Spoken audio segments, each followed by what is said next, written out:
Ah, good evening. Good evening. Just doing a bit of voice training before we begin. This is definitely not an excuse for me to sing or anything. Signs of self-disappointment start infiltrating. Symptoms of paranoia begin invading. Your mental fortitude is fading. Losing trust, ending friendship, and rage escalating. Right on the road to your sadness. Watching closely as courage turns into madness. Are you sure you'd want to lose your life from a witch who had caused you nothing but strife? Wow, how did that... Oh, that didn't last 10 minutes. I was confused for a second. But anyway, I just wanted to sing that verse from Stain Brutal Calamity because I think it just really fits Shroomsworth. And for anybody who's coming in late, please don't rewind 2 minutes. I think that was the loudest I have ever sang. And usually for parts that are high like that, I want to do a lower voice. But this time I just decided, fuck it, I'm gonna sing the high parts for no reason. Also, I think it sounds a bit more like him if I do the high parts, because if I do the low parts, your mental fortitude is fading. Yeah, like, see, it does not sound like him as much as the high voice. Then again, can I even hit the high notes if I sing that normally? Y- You know what? I'm not even going to try it. I'll do it tomorrow when I'm not streaming. Oh,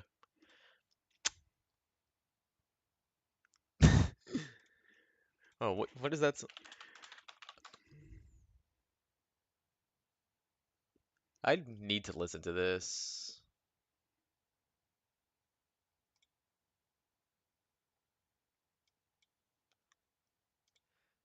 God,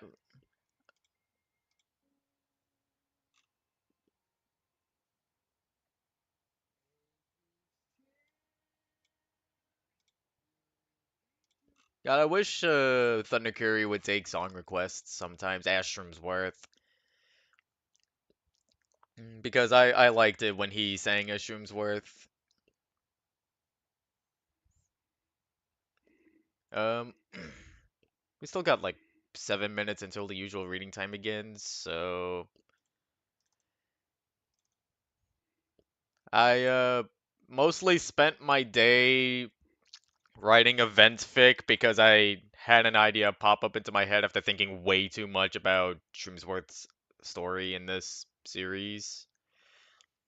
So yeah, a little Vent story where he becomes mentally unstable after being denied the position, and he goes into therapy. That's literally all it is. It's 2 chapters. It it ends like it's supposed to continue, but I'm not sure if I am going to continue because I've thought about this idea for way too long, even as I went to sleep. Like, goddamn, I just wanted to give that man a break. Oh, and then him and Ariana also reconcile about that moment during that story.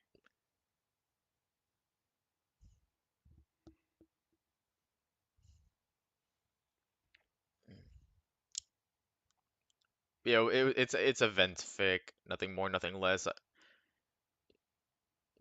It's only 3K words. I can probably read it at the end of stream after I finish with these ones. PK fighting stuff for the billionth time. Who's she getting? Pinkie Pie! Oh my god, this fits because Glip used to draw MLP characters. Oh, I also gotta get the playlist started. Usually I do that. There we go.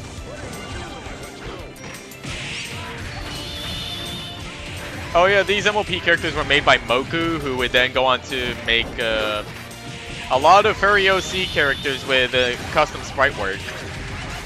And they're actually really decent. I don't have them on this roster. I only have Moku's MLP characters.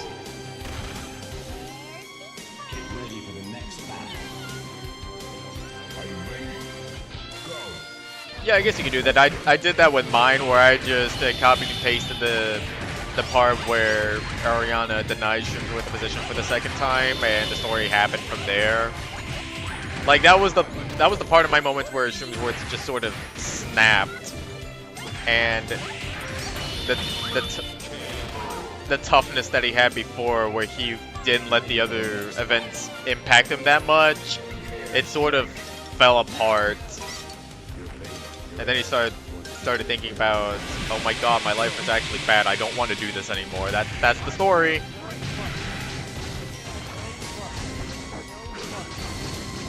Thinking back on it, it kind of hurts writing Shroomsworth like that, but I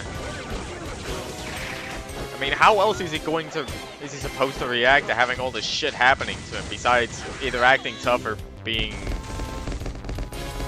I wish I could say that word on YouTube, but I've said many words in the past, but I don't know if I should say that one in particular. Let's go.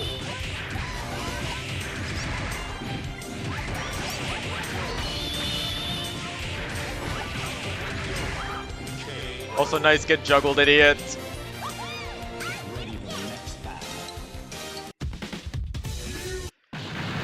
Who's next?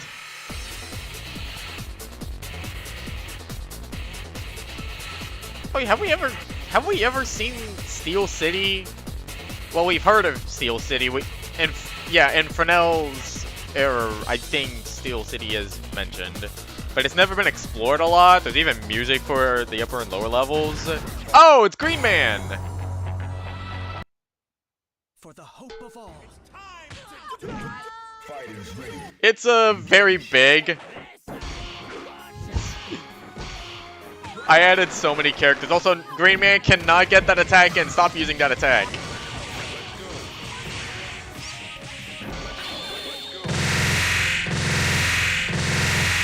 Oh my god, these hit sounds do not work with this character super. But yeah, Green Man is a classic Stickman character alongside Nanar Man and Sanosuke.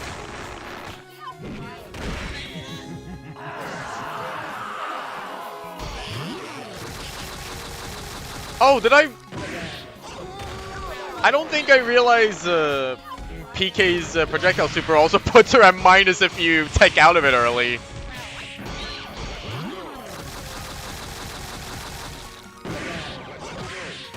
I think Green Man also is one of the rare characters that has, what is it, charge commands?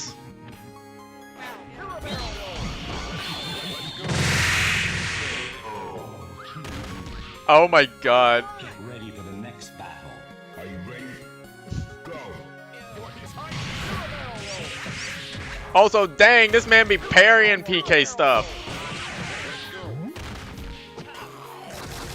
Yeah, that jump attack where he just scrapes her down, that's one of the charge inputs. It's like a hold down and then hold up situation.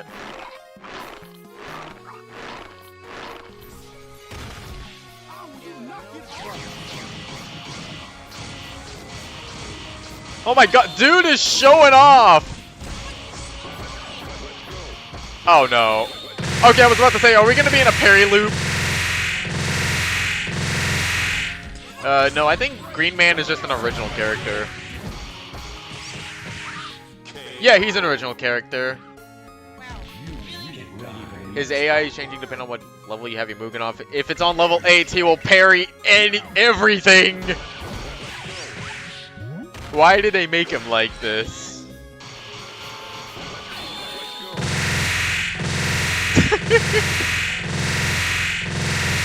So yeah, we got Stickman Daigo over here.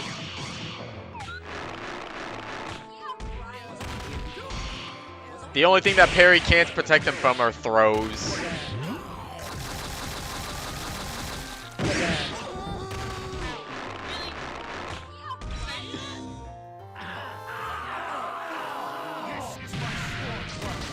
You can combo out of that if they don't tech that?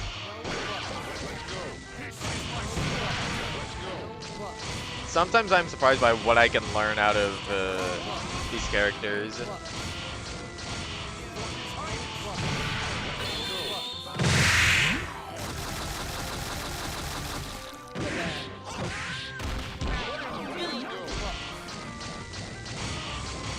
Oh yeah, that's right. The difference between how males and females are treated in Steel City.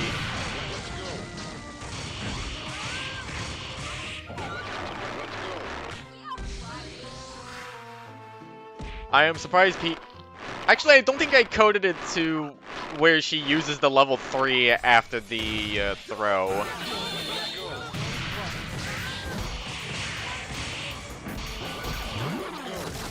Also, dang, PK is trying her hardest, but she's just getting absolutely parried. Get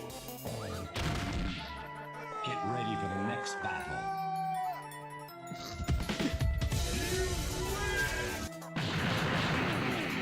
One more match because I'm feeling like it. Unlucky Glauber. Also, same stage as last time. Fighters ready. Engage.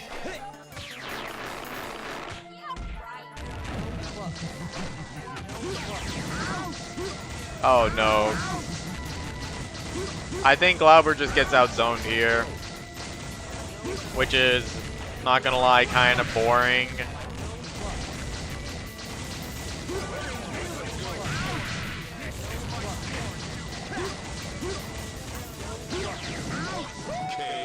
Yeah, that's going to be very boring to watch. Someone else, please. Trouble Man! Oh, and it's Trouble Man Part 2. Fighters ready. Engage.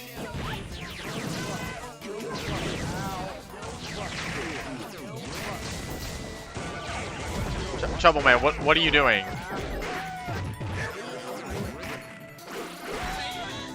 Why are you just... I get why you're dodging, but it leaves you vulnerable. Oh my god, and the projectiles are hitting Mike. She keeps summoning Mike! Stop! Oh my god, she must be in love with Mike with the amount of time she summoned him at this point. Stop this at once. This is not funny. Are you ready? Go.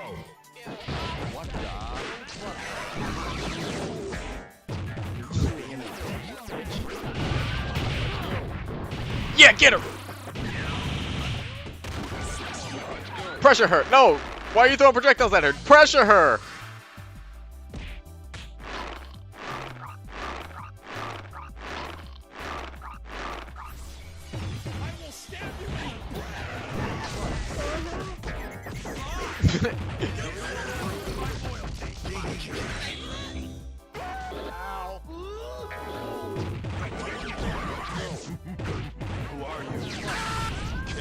Dang. I don't think Trouble Man is winning this. Prepare to strike. Now.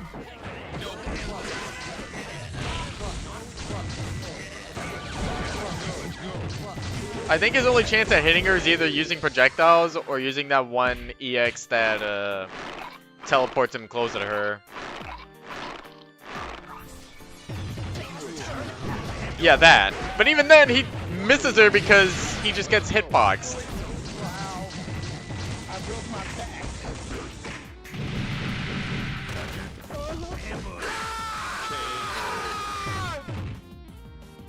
Get ready for the next battle.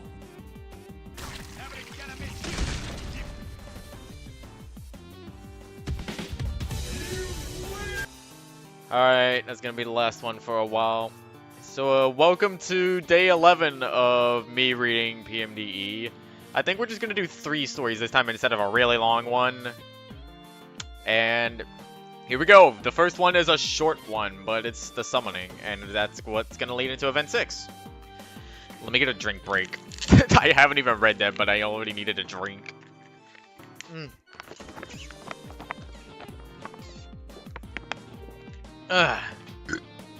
Excuse me. In the quiet of a peaceful town night, most villagers of Sapling Village had laid down to rest. One among them would normally be joining them, but growing concerns dictated that she act quietly so as to not disturb the hard workers or the little ones in the hub. The Roserade snuck from the entrance of her library, gently shutting the door behind herself with one hand. In the viney grasp of her other hand, she held the key-shaped thistle whistle, which we don't know how she got in possession of that again, but anyway. There was not a soul stirring that night on the moderately short trek to the old shrine.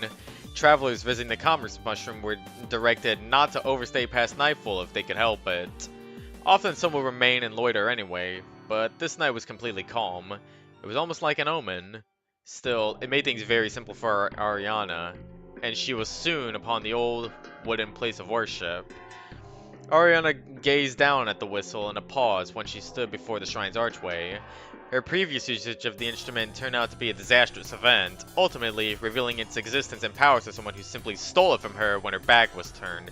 Yeah, I wonder who.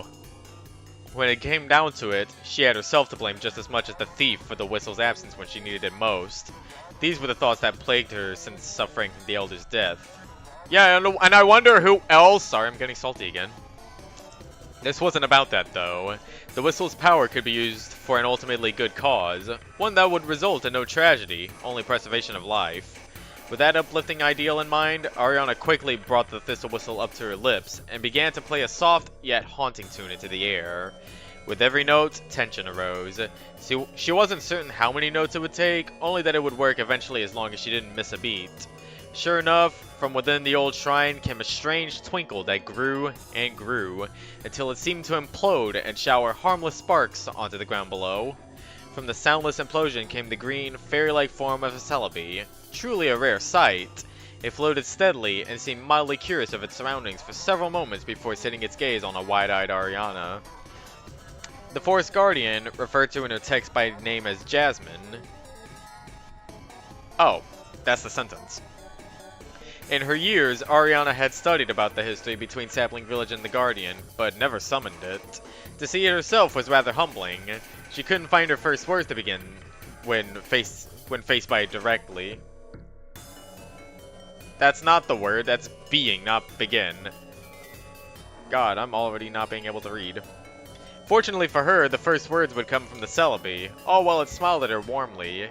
"Greetings, noble healer!" Jasmine exclaimed in a cheering manner, only to perform a double take and place her hands upon her mouth in a mild gasp. Sorry, oh goodness, I'm sorry. You must be a descendant of hers. The resemblance is uncanny." Being mistaken for her ancestor, whom she greatly respected, was enough to make even Ariana's normally stoic appearance waver into a blush, if only briefly. She quickly caught herself, though. This was about something bigger than her interest in her texts. Ignoring any residual warmth in her cheeks, she faced the cheerful guardian and stated her business. "Thank you for the compliment, but I called you here for a very serious reason. I believe that the plants in this area are dying." "Dying?" Jasmine replied with genuine shock. Her wings carried her out from within the old shrine, and she gazed into the distance at the tree line. Even with little but moonlight to use for vision, her delighted expression quickly melted away. "I can feel it," she began, once again averting her gaze to Ariana. "It's very widespread. What happened here?" I'm trying my best to do that one voice that I think it was Cress had in that video about the book. I'm trying my best with it. But that's the voice I would give Jasmine. Ariana lamented seeing sadness in the Guardian's eyes, but it was necessary to bring the recent happenings to light for her. Her assistance was crucial. The village to the east summoned a great ice dragon, which coated the very land around it with the worst winter imaginable. Then, as I understand it, he went mad and rampaged through much of the forest. We were distanced from most of the incident, so that is all I know. Village to the east. Jasmine replied with interest. Her eyes narrowed with determination as they gazed off into the distance. If that's where the freezing cold emanated from, then I need to see it for myself, she declared, giving one last glance to Ariana. It was a soft one, accompanied with one last warm smile.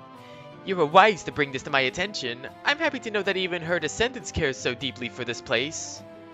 Once again, Ariana felt flattered, but before she could find the proper words to reply with, Jasmine had already begun making her way toward Tao Village.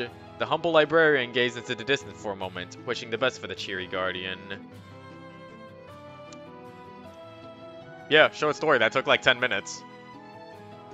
And here's another short story. Also, new author alert! I don't think we've seen any works by Precia Fan 92. Speaking of which, what is a Precia? Is that a Puyo Puyo character?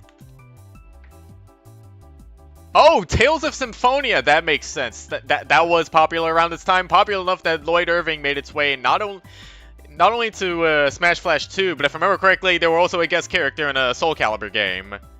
The only problem is Lloyd Irving was a guest character in a non-fighting game Soul Calibur, if I also remember correctly.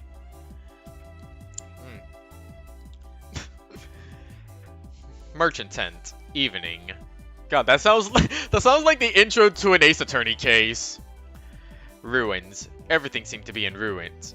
Wait, ruins. Everything seemed to be in ruins. The Merchant's Guild wasn't even a shadow of its former glory. It once stood tall upon Tao Village with the Kecleon windows keeping a close vigil on each and every building. But now, shattered glass was spread across the grounds even still. The Kecleon windows were blinded by the darkness of the blizzard, its cores broken into hundreds of pieces. Holes were dappled across the buildings, rips and tears spread like puff and butter on the once glorious tent. Shreds of cloth were spread about the floor like garbage, damp from the still, humid air. Alright, Phoenix, but what does that have to do with the case exactly?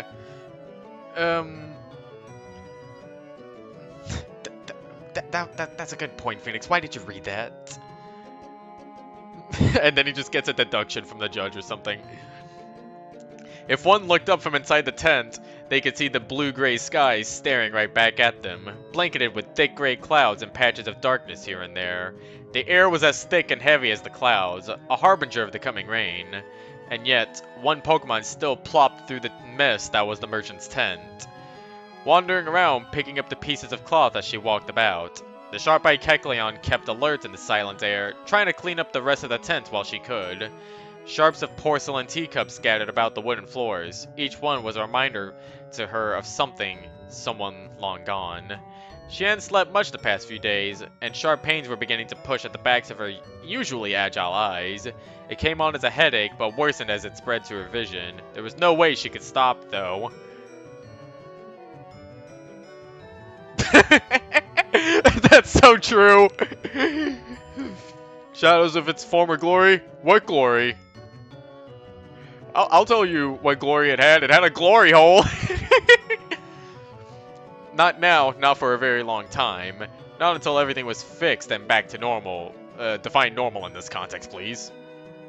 The Kecleon sat at the old wooden table, placing there a map of what would be the new and improved Tao Village. As she sat in her chair, she eyed the glory that the village would soon become, her tail curling with excitement, her black scales taking on a sheen of silver. Her lips curled into a smile when she took a pencil from the side of the table, scribbling here and there, adding another building here, or some more improvements to another place there. It would be a spectacle, Tao Village would. It would become even more famed than Alomomola City, even more structured than Steel City. It would be perfect. Also, wow, what a claim. She muttered to herself every now and then certain thoughts while she scribbled some notes down on her new map. It could always be better, she thought. Something could always be better. She would cross things out if they weren't perfect, grumble a bit, and move on. It was a daily pattern, this habit of editing the map and making it perfect. So true. As a Slender Fortress map creator, so true. She would prove it to them. No, prove it to him. That nothing would stop her. Nothing in the entire world would keep the village, her village, from becoming what she designed it to be. Also, who's him in this context? What, Shroomsworth? If it were up to me, I would make sure he did not give two shits about what was going on. If it was also up to me, I would have made him the elder. But anyway. Her work was continuous as usual. She made sure she was in a spot away from the rain, away from the dark skies of gray that reminded her of the friends she had lost, the mistakes she had made. Her quiet work continued as she scribbled away, that is, until a Miltank crept in through the main curtain of the tent. His eyes filled with worry. He slowly made his way up to the table, careful not to make any sudden sounds or movements. He knew it would set off her temper. He didn't have a need to, however, for she spoke up first, surprising him. I've been hearing things, seeing things, the Kecleon said simply. She returned to her work right after muttering that single thought, erasing something as she did. The Miltank was at a loss for words after the thought, trying to keep a strong face for his comrade. PK, the Miltank tried to mutter. Why don't you, I don't know, take a break? Just for a little. Doesn't have to be long, you've been working quite a while. He stood next to PK expectantly, waiting for some kind of short-tempered answer, but that answer never did come.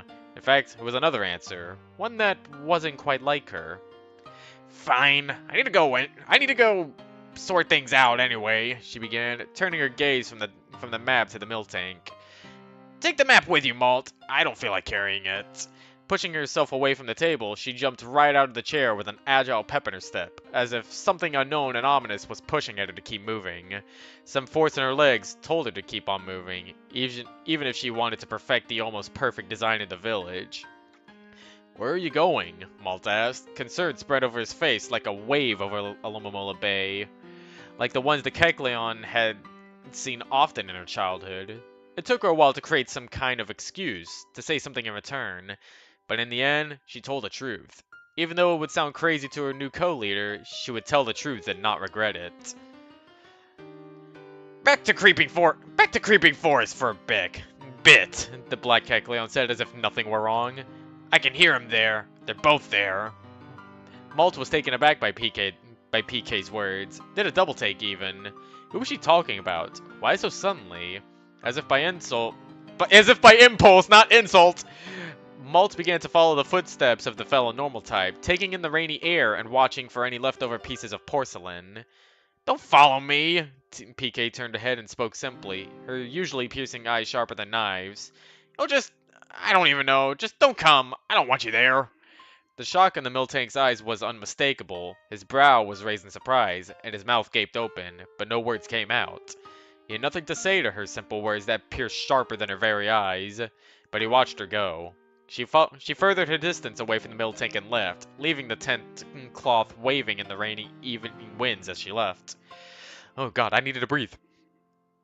He knew he shouldn't follow. He knew he would get in trouble if he did, but something tugged at his will. A familiar voice from nowhere seemed to be beckoning him to follow. Go, it said. Find her and save her. But save her from what? He knew nothing of saving anyone. Whatever it was, it strengthened his resolve to go, and follow he did. Malt tiptoed over the broken cloth and porcelain, over the puddles from the leaks in the tent, and into the damp air of the night. A light drizzle laced the air with heaviness, and the dark blue evening sky helped little in making the scene of Tau Village look as comfortable as it did on the blueprint map he held in his hand. I need to breathe again! Malt's range of sight grew smaller and smaller as the evening wore on. He looked in all directions to see a trace of PK, but all he saw were a team of rescuers in the town square, talking and enjoying themselves despite the evening rain. He could tell quickly their guild affiliation simply by the way they stood. Proud and tall, seemingly arrogant almost. The leader, a rather oblivious-looking Ninetales with a lilac ribbon on the back of her neck, seemed to be laughing at her partner, a Turtwig clad in a light blue scarf with a meek little expression on his face. Also, yeah, I do get that. It does look more aggressive than what a Ninetales usually looks like. Following them was a fancy-looking Audino, seeming a bit out of place in the following of the two unruly-looking Pokemon, and yet he figured the three seemed to be the only hope of finding PK's whereabouts. He hated asking for the assistance of rescuers, but it mattered little who he asked. If it would help find his fellow merchant, then that was really all he cared about. He called out to the three Pokemon and took a rather quick walk up to them at the square. As soon as he made his way close enough, he realized that the faces of the Ninetales and Turtwig were vaguely familiar, that they must have helped evacuate the ranch in the blizzard. They couldn't be that terrible, Malt assumed. If they did that much as rescuers. Their eyes met quickly and precisely, and it was Malt who was the first to speak. Pardon me, rescuers, but I'm looking for someone. You probably know her, or have seen her around or something. PK, you know, the merchant leader, right? Usually she's purple, but her color's been rather dark recently. Malt asked, trying to describe her in the best way possible. He wasn't sure how familiar the rescuers would be with another guild's leader, but he tried his best. Oh, you knew we were rescuers, Captain Malt? The Ninetales gave a blunt smile, making Malt unsure as to how she remembered his name. How cool! Do you think you can guess my birthday too? Malt's smile went from polite to uncomfortable as he shifted his gaze away from the persistent fire type, her curious eyes gazing straight into the mill tanks. No. Malt sprout furthered. That was just a lucky guess. I'm looking for Miss PK, you said? The Turtwig interrupted, his head tilted a bit. I think I did see her somewhere. She went towards Creeping Forest, but I'm not exactly sure which way she went. I wasn't facing her direction when she left. I'm sorry, Mr. Malt. No, it's quite alright. Malt put his hooves up as a sign of it being alright, but his gaze turned towards the Audino with the red-laced ribbon tied around her ear. She had said nothing the entire time he was there. He figured it wouldn't hurt to ask as he added, What about you? Did you see her? Oh, goodness, me? Asked the Audino, pointing at herself. She nervously shifted her gaze to the right of Malt, visibly nervous from simply being addressed. I did see someone matching the description. Did you see which way she went, Felicity? Asked the Ninetales, giving an expectant, blasé smile. I think that's how that word is pronounced. I'm not sure if... is that word French? That word seems like it could be French, but it could also be Italian, but it could also be Spanish. Love languages are weird sometimes, and I confuse them often. I bet you did. The Miltank's heart rate rose a bit as the Audino nervously tried to think over what she'd seen before Malt encountered them. It took her a few moments to recollect, but when she did, Malt's heart skipped a beat with anxiety. Well, I believe I did. The normal fellow type nodded lightly, pointing in one direction. It couldn't have been too long ago. In fact, I think when she went towards Creeping Forest, it was to the west. I kind of saw her venture into where the sunset is, even though you can't really see much of it in this winter. It was like one of those endings to picture books you read when you're little, something like that. Strange comments aside, the Miltank had his answer. He bowed to the three Pokemon as if to thank them, even though only one had given him his answer. Being polite was always important, though, no matter what business it was. He always kept that advice to heart, even though the one who said that very phrase hurt his heart to think about. Oh, goddammit, is it Shroomsworth again? He gave one last polite thank you and left the trio of rescuers, who continued their nonchalant japery. As the skies grew darker, so too did the thoughts of the Miltank. Malt's heart raced as he ran in the direction the Audino had pointed him in, but he wouldn't dare think the Kecleon had done the worst to herself, not when she still had so much to do. Then again, the crumpled up, folded map was thrown in his hands before PK left, but it couldn't possibly mean anything terrible like that, could it? The thought made his adrenaline rush at levels he'd never felt before, and by the time he reached the forest, he didn't realize how out of breath he was from running all that way. He didn't even realize there was a strange, groaning sound coming from inside the forest until he stopped. And that sound was all too familiar. It echoed and moaned like a mourning, wailing ghost Pokemon. Malt's eyes widened at the sound, his breaths nervous and heavy. He knew that voice from anywhere. It had to be PK. He followed the sound like an angry Tauros on a mission, hell-bent on seeing that his new partner was safe. He refused to let something happen to her now. Malt knew that if he ever came back, there would be no telling what would happen if something were to happen to PK. No sure sign of what Malt's fate would be. Despite his heavy breaths and the rainy canopy, Malt followed the voice until it became louder, its echoes becoming all too real. Deep in an opening of the forest, in a small, rain-covered grove a distance away from Tau Village, there stood PK, talking and wailing to someone. Something, or someone. Her cries echoed throughout the entire forest, and her voice was barely audible from where Malt stood. He hid behind a tree, curious to pick up on what PK was talking about, or who she was talking to. No! Why did you... that? You should have stayed! Couldn't you else? Echoed the voice, high-pitched and filled with a sobbing madness. Malt's ears couldn't pick up the entire conversation. He edged closer to another tree, trying not to agitate the brush, lest the sounds be picked up by the fellow merchant. Her words became clearer, with less of an echo.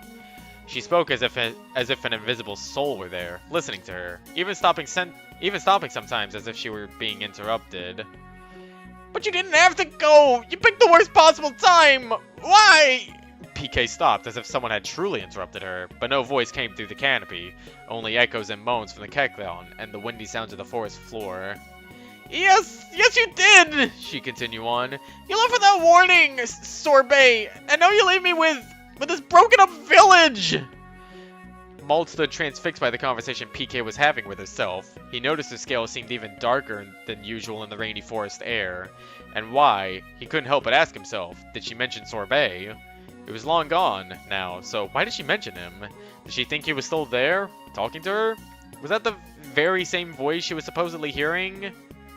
Sorbet? Malt whispered under his breath, but even the slightest sound of his voice agitated the Kecleon. Quickly she turned to face the tree Malt stood behind, her sharp eyes striking again, distinguishing the light brown of Malt's skin from the verdant grass and tree leaves that lined the forest. PK looked in disgust at the Miltank, her eyes aglow with anger. I told you not to follow me! She muttered, barely audible to the Miltank, and I said that wrong. Why did you follow me? For a second, Malt couldn't answer. His partner's sharp replies and cutting words were like poison stings to him, each and every one. I was worried about you, was the first thing he could think of, but his thoughts quickly switched gears as he asked, why are you talking to Sorbet? He's not— Yes, he is! PK virulently shouted, her scales turning even darker. He's right here! She pointed at an empty spot on the ground. Malt could only assume the lack of sleep was making her see things, including what could only be a ghost of Sorbet. He had no words to give her, only a blank stare that left PK angrily wondering what she was thinking at that moment. What? You think I'm lying? She asked the Miltank, throwing her hands on her hips. You think I'm just making all of this up? Can't you see him? Still, the Miltank was wordless and with an empty expression. He tried his best to say something, anything, but no words came out. At that, PK's face glowed with a maroon shade that Malt had never seen before, instilling a deep fear in his chest. Damn it, he's right here! PK pointed again towards the empty spot in the grove, her color quickly turning to an ominous dark shade again. Why can't you see him? Her voice rose higher and louder, startling Malt from his shock. It was enough to give him words to speak, in hopes that he could calm the Kecleon down. PK, your volume, it's— Malt tried to say, but he couldn't get his point across. Sapling Village is close by, but he was cut off by a furious PK. His scales were aglow with red when she heard the name of the neighboring village. I don't care if they hear me! She cried. Malt noticed a tear run down her face, if not briefly. Sorbet and we'll wake up the whole damn village if we have to! We'll wake him up too! See how he likes it! Is this what this is about? Asked Malt, keeping his voice low and solemn. You can't sleep because he's gone? You're seeing and hearing Sorbet because he's gone too? But PK said nothing. That is, she had no words to say, but she was still able to get her message across. Her eyes grew red and puffy, her color grew even darker, dark enough for almost all of her to blend in with her surroundings in the forest. Only the red zigzag stripe that lay on her stomach was visible at one point. Malt took a few steps forward upon seeing this, trying to comfort his friend and partner as her invisible sobs shook the forest. As he embraced the visible red zigzag, PK's colors slowly began to become visible again, albeit a dark, dark black. They're gone forever, aren't they? The Kecleon cried, snuffling a bit as she did. And even if they're not, it won't ever be the same. Shroomy won't forgive me what I've done to him. We don't know that for sure, though, Malt tried to argue. A sad smile spread upon his face. He might come back. He might.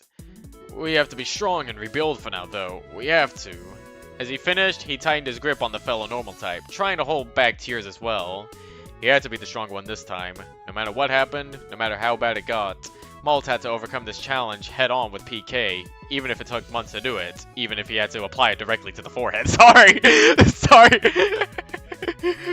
As soon as I heard head-on... Oh my god, that is terrifying. God, I would hate to be Shroomsworth, and I would fucking hate to be Shroomsworth.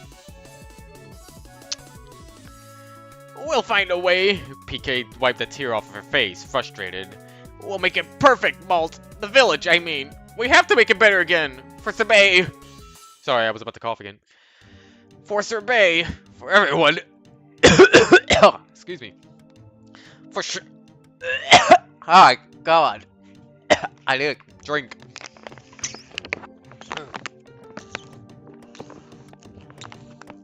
God, when you're trying to do a voice that sounds like crying and you get this thing that makes you want to cough for some reason. For Sorbet, for everyone, for sure me too, even if he won't forgive me, even if he won't come back. But he will, Malt said it simply, a brave look on his face. No, I know he will. I believe he will. And you do too, PK. We have to keep our heads up no matter what happens. Keep our heads up. PK repeated, sighing a bit as she did.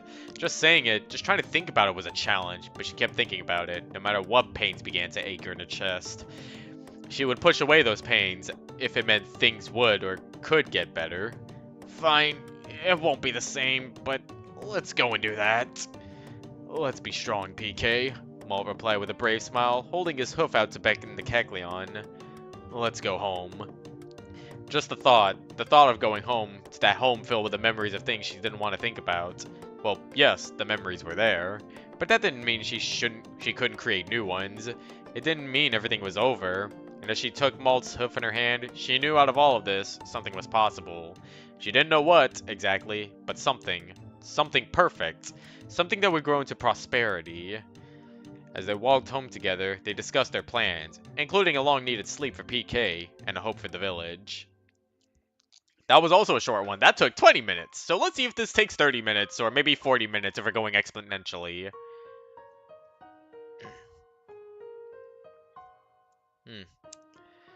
Cyclone had no idea how long she'd been shoved under that tree. She sometimes found herself napping in short bursts, only to be jolted awake again. She then remained motionless, hazy thoughts drifting through her head until she'd fallen back asleep. Her body felt like it was boiling, surely a sign of sickness. Why crawl from here ever again? It's just easier to accept a slow death. That's what she thought until she felt something pulling on her tail feathers, dragging her through the mud and into the open. A scavenger, a coward, come to prey on Cyclone in her drained state. She promised herself that she'd go down fighting, even if she knew she didn't have a chance. Letting out a hoarse squawk, Cyclone flailed wildly, beating her wings and writhing in place. "Oh my!" a voice cried out, releasing her in the process. "I didn't know you were alive, dearie. My apologies." The first thing Cyclone noticed was how blindingly bright it was. Creeping Forest was never this sunny, even on most clear days thanks to the roof of broad leaves and thick branches. As her vision adjusted, Cyclone found herself face to face with some kind of large, winged gray dragon. "You!" Cyclone cried out, voice raspy. "Come here to finish the job after that last night, eh?" It was a struggle to keep her footing due to her burning fever. She tried her best to look intimidating, despite being much smaller than this beast, and her feathers being caked with mud and dried tear stains. What? It's... Poor birdie thinks you'll be Sherby, Jill, a new voice said. The gray creature, Jill, broke out in a roarous cackle. Cyclone would have felt patronized if not for her illness making things feel hazy and dreamlike. "Bless me, I ain't a dragon. Fortunate thing, too. Just scouring this place for scraps, you see." Cyclone looked away, finally realizing why her surroundings were so bright. The forest was a mess of fallen lumber, tree stumps, and mud. For the first time, she noticed that all of the snow was gone, melted away. She must have been more sick than she realized. "What happened?" It'd be a long story, small one. The important thing is that Ice Dragon, Sherby, is gone now, along with all that horrible snow. "Child, you look dreadful. Are you alright?" Cyclone barely listened to the creature. She couldn't take her eyes off the forest. Her home, being in ruins. Don't cry. It was bad enough when I was alone. Don't show weakness. A gentle nudge in the back broke Cyclone from her thoughts, and she spun around, head low and wings raised in a defensive position. She was met with Jill holding a large green berry in the clawed fingers on her wings, a toothy smile across her draconic face. Despite Jill's terrifying looks, a maternal warmth seemed to radiate from her, putting Cyclone at ease. What is this? Cyclone asked. It be a lumberry, sweetie. It'll perk you right up. The talented ranchers in Tao Village grow them all the time. They be a bit scarce now, though. I think you need it. Jill held the berry closer to Cyclone's face, the swallow only retreating in response. The larger creature just dropped the lumberry, causing it to bounce and roll to Cyclone's feet. Well, I be going, young one. There's lots of work to be done. Who knows, you might even cross a team needing a new member. Be well. With a flap of her massive wings, Jill leisurely raised herself off the ground, turned around, and flew off. For the first time, Cyclone saw that huge, red bow adorn Jill's neck.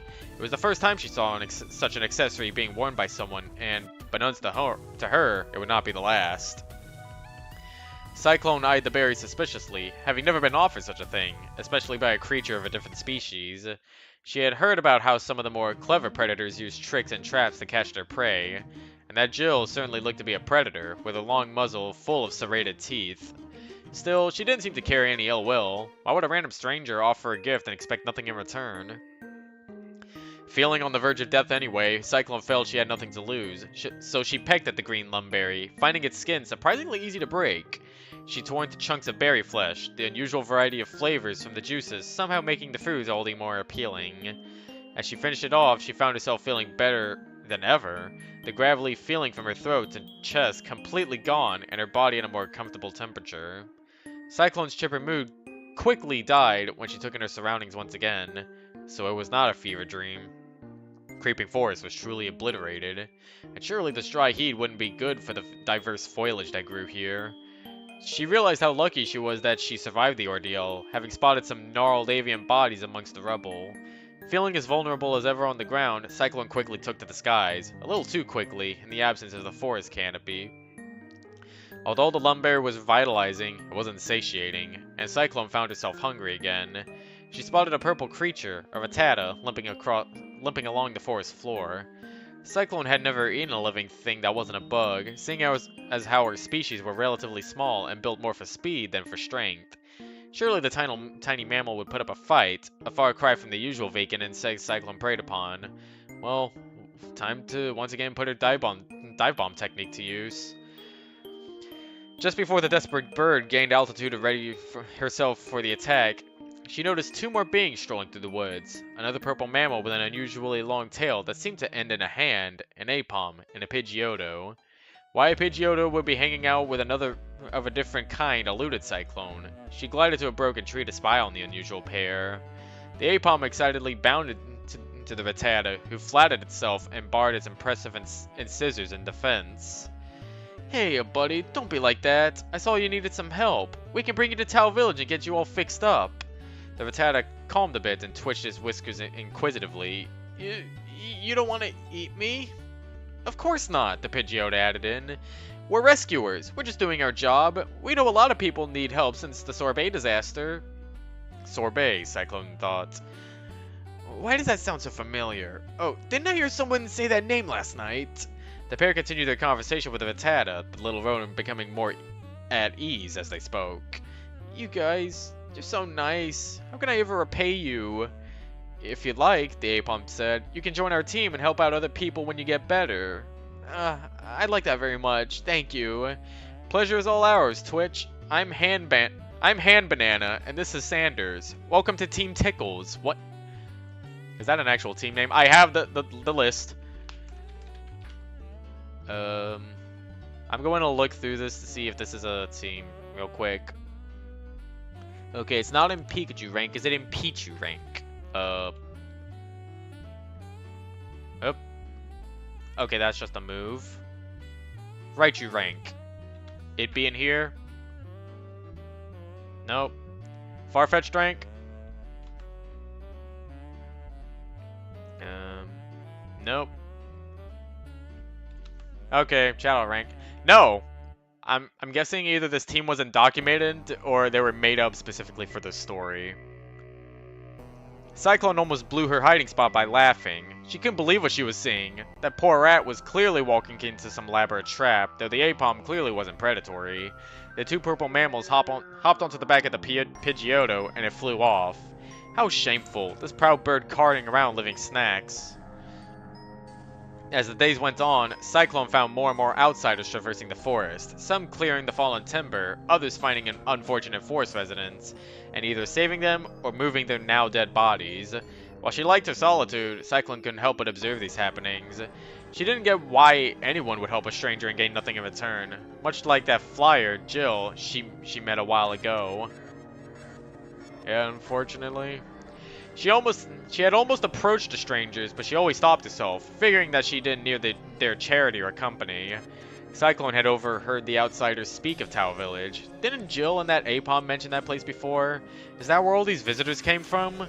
One day, her curiosity getting the best of her, Cyclone approached a pair of outsiders, a pale green quadruped with a leaf growing from its head, and an orange, flightless chick. The smaller creature seemed puzzled as she flew down in front of them. Who are you? Tell me, where is Tao Village? Cyclone asked. It's easy, the orange chick piped up. See this path? Just follow it and you'll be straight there. You'll see a huge building before you get there. That's Castle Draclugia. You can rest there if you want. Lady Merlot has— That won't be necessary, Cyclone interrupted, realizing she had a young audience in her presence. Cyclone took this opportunity to fancily fly into the air, do a few aerial loops, then speed off. It was fortunate that she didn't hear the Chikorita and Torchic remark about how rude she was. A few hours into her journey, Cyclone came across a towering structure she had never seen before. Of course, the tallest things she had ever seen were trees in the snowy hell beast. Dark stones formed a massive building with towers reaching high into the sky, and an unnatural-looking body of water formed a ring around the structure. Was this Tao? The flight made Cyclone rather thirsty, so she approached the edge of the water to refresh. Just then, a large, blue creature burst from the surface, drenching Cyclone and causing her to yelp and jump back. Ah, I longed to feast my eyes upon my radiant ladylove, but instead, I, Samuel, have come face to beak with an indigo-plumbed scrub. Who are you calling scrub, fish face? The odd aquatic creature merely stuck its long nose in the air, eyes closed. My, what an uncouth pauper, though from a denizen of this godforsaken forest, I expecting nothing less. And I see residents of Tao are a bunch of ugly jerks. Samuel paused for a moment and then chuckled, eyes still closed. My, as ignorant as you are ugly, this is the wonderful abode of the beautiful, stupendous, delicious, elegant Lady Merlot, Castle Draclugia. Oh, this place, Cyclone thought.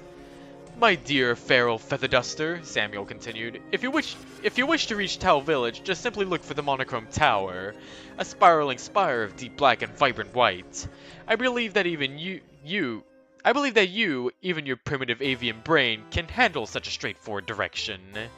Before he could react, Cyclone had flown into Samuel's face, nearly knocking him from the moat, retreating just as quickly as she struck him. Handle that, Snorkel Nose! Cyclone mocked as she flew away, leaving a cursing Kingdra in her wake. As Cyclone flew, she soon found fewer tree stumps and debris, and more people walking about.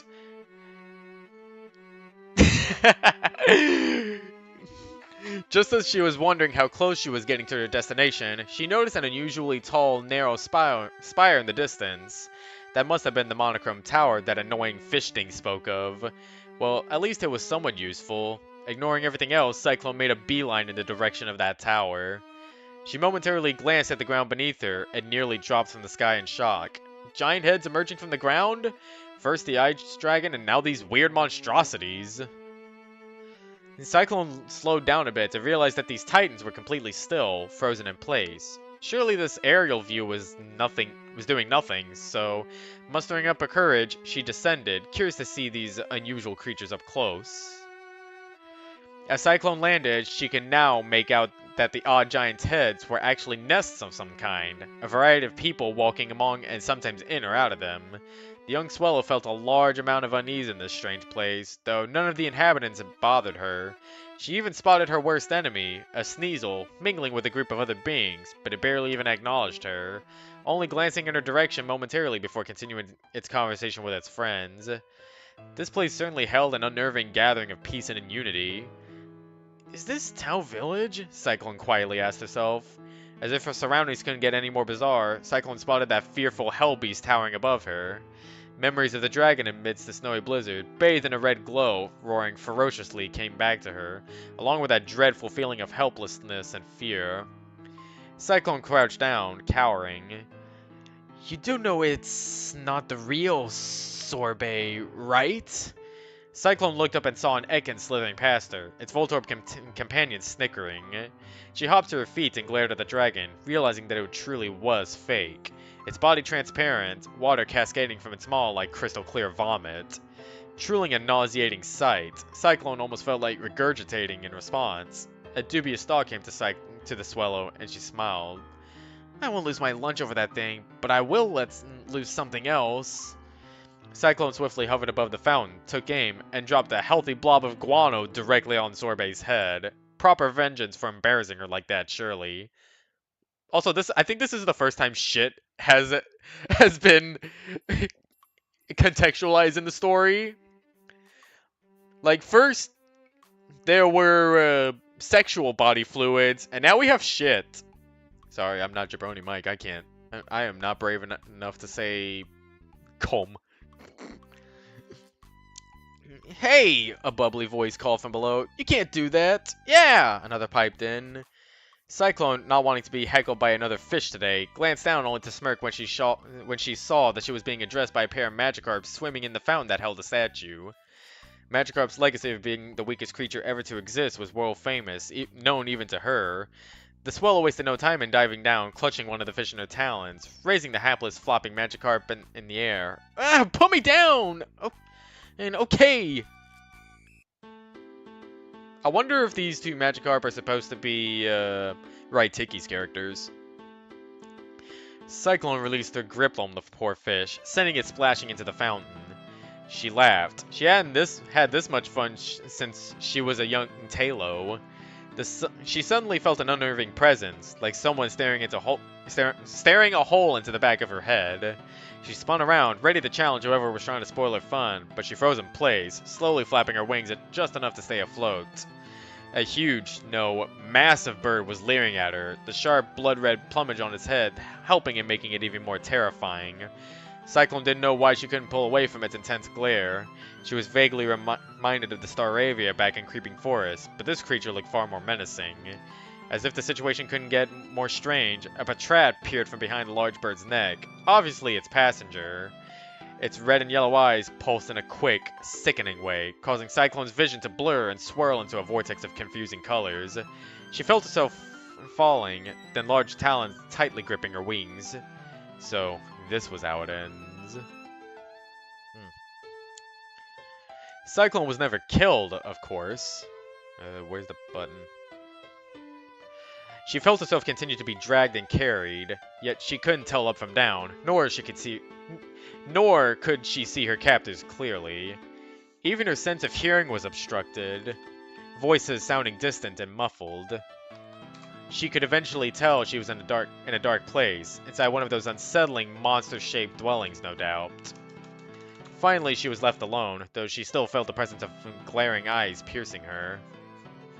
After what seemed like hours, Cyclone's senses started coming back to her. Her side ached from lying down, an awkward position for a bird to be in. Give me a second. As her vision came into focus, she saw that she was surrounded by black bars and a pair of large red and green eyes leering at her in the dark. Okay, forgive me. I thought this would work in VLC, but I have to do this directly from the files. It will only take a second.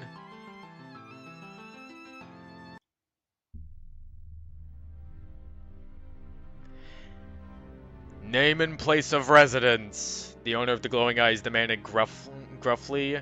None of your business! The room suddenly shook. No, it wasn't the room. It was whatever was holding Cyclone. A cage, one the glowy-eyed being struck. Name and place of residence.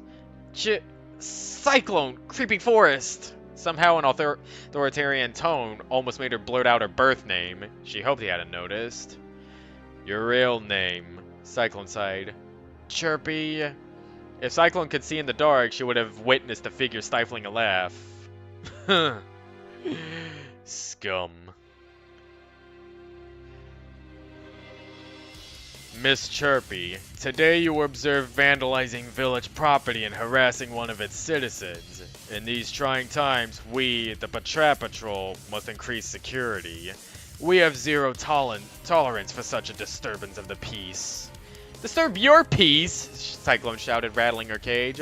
My little disturbance doesn't compare to the disasters your guys' stupid lumbering dragon caused in the forest. It's an absolute mess. What the hell were you jerk-faces thinking? Officer Virgil? The one interrogating Cyclone focused his gaze on the newcomer. Oh, that wasn't Virgil, it was this one. Oh, fuck. Then I used the wrong voice for that one. Welcome back, Officer Scout. What did she say? Oh, so I did give it to the right one. Never mind.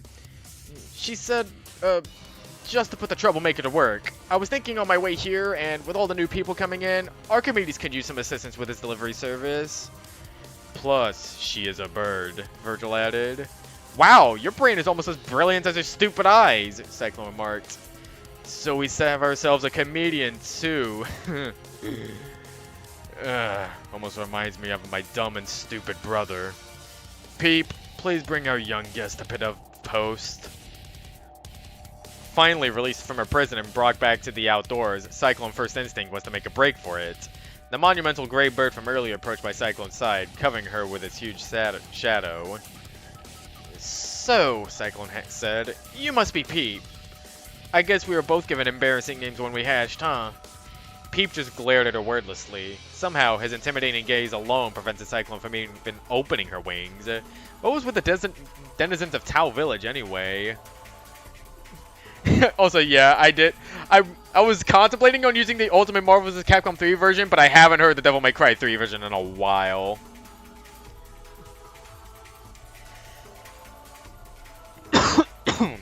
And also true. I should play a Devil May Cry game someday.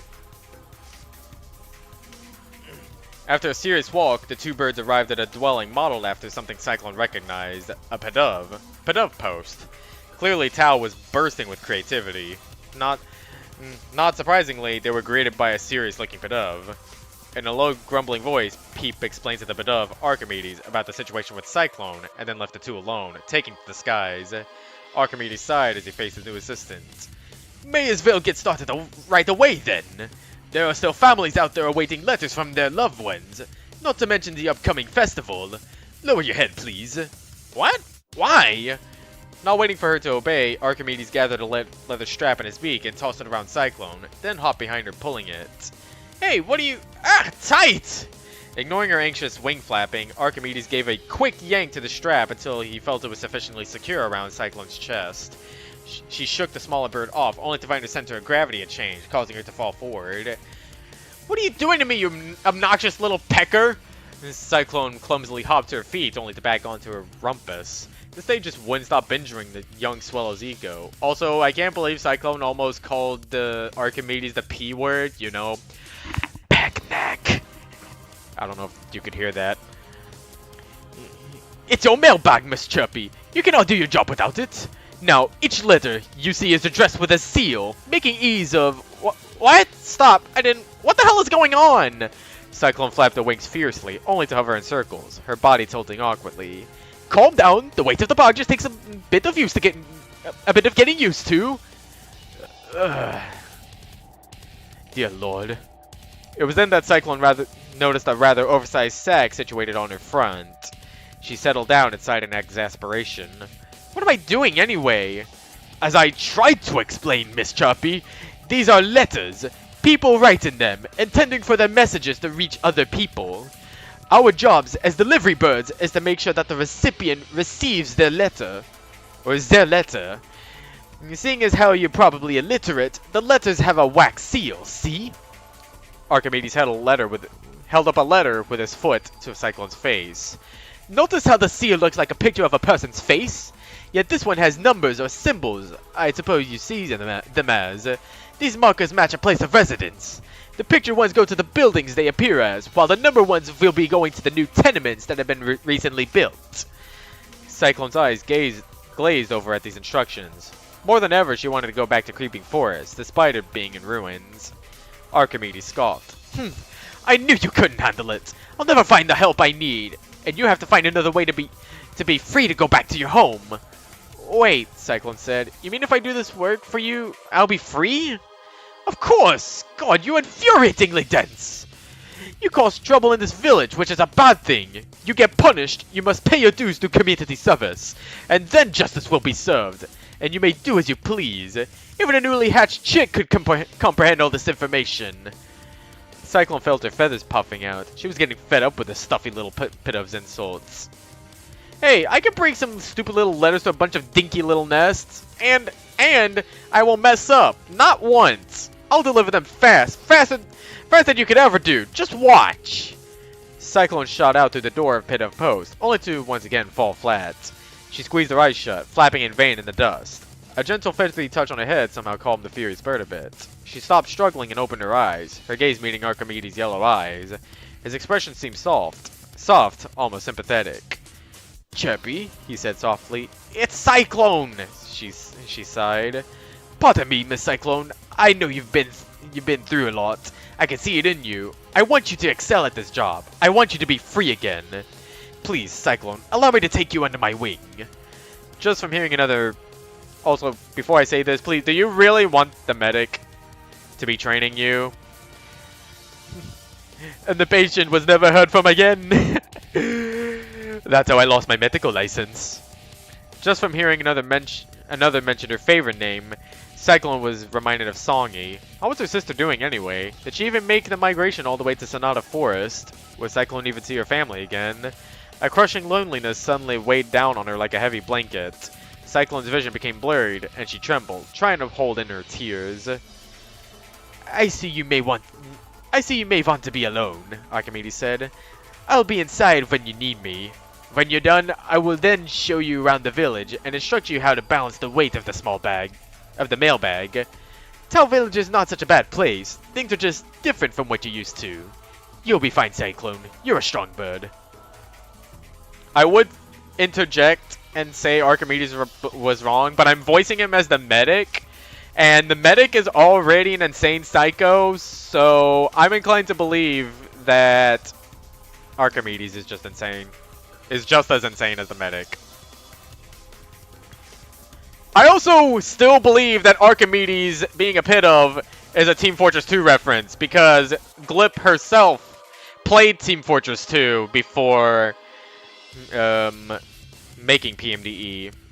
And like I said, she did draw a bunch of TF2 images in the Oikaki. I have some. Here, I can take this break to show off some images. Here's one. I don't speak French, so I can't say that. I also don't know what it says because I also don't speak French. The only thing I can speak is spy language. Yeah, disguise. Go out. Use Dead Ringer. Make enemy think I'm dead. Bump into heavy. Die instantly. But yeah, Glip drew their Kekleon a lot as a spy. Oh, and there's a Marl as a demo man. Oh my god. Also, I can't tell what Pokemon that is. I'm not even sure if it's an animal. More Spy Kekleon.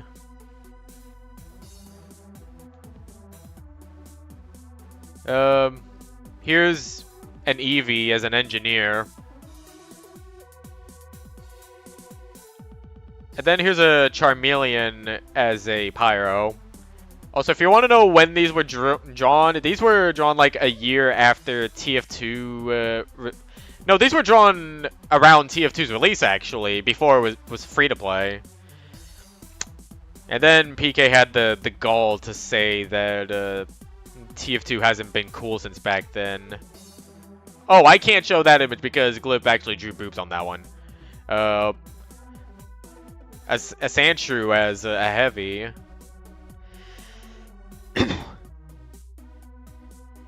Oh! So the thing that's supposed to be Marl here, there's a...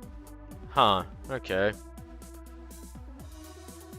Let's see, is this safe to... Yeah, this is. This is just her doing an Uber push. And I think Glip also mained Medic. I think she was a Medic spy main. I think Windslash worked on PMD a bit as a helper, maybe. Also, there's a Rico, aka Luvachi. Guessing Luvachi played a sniper a lot. Oh, damn, did the translation message not send? I'll see live chat. Okay, so it didn't appear on live chat. Rip. One more image. PK as a medic. Terrifying. But yeah, imagine thinking TF2's not cool anymore. Here, let me pull up the train chase map. See if I can find a...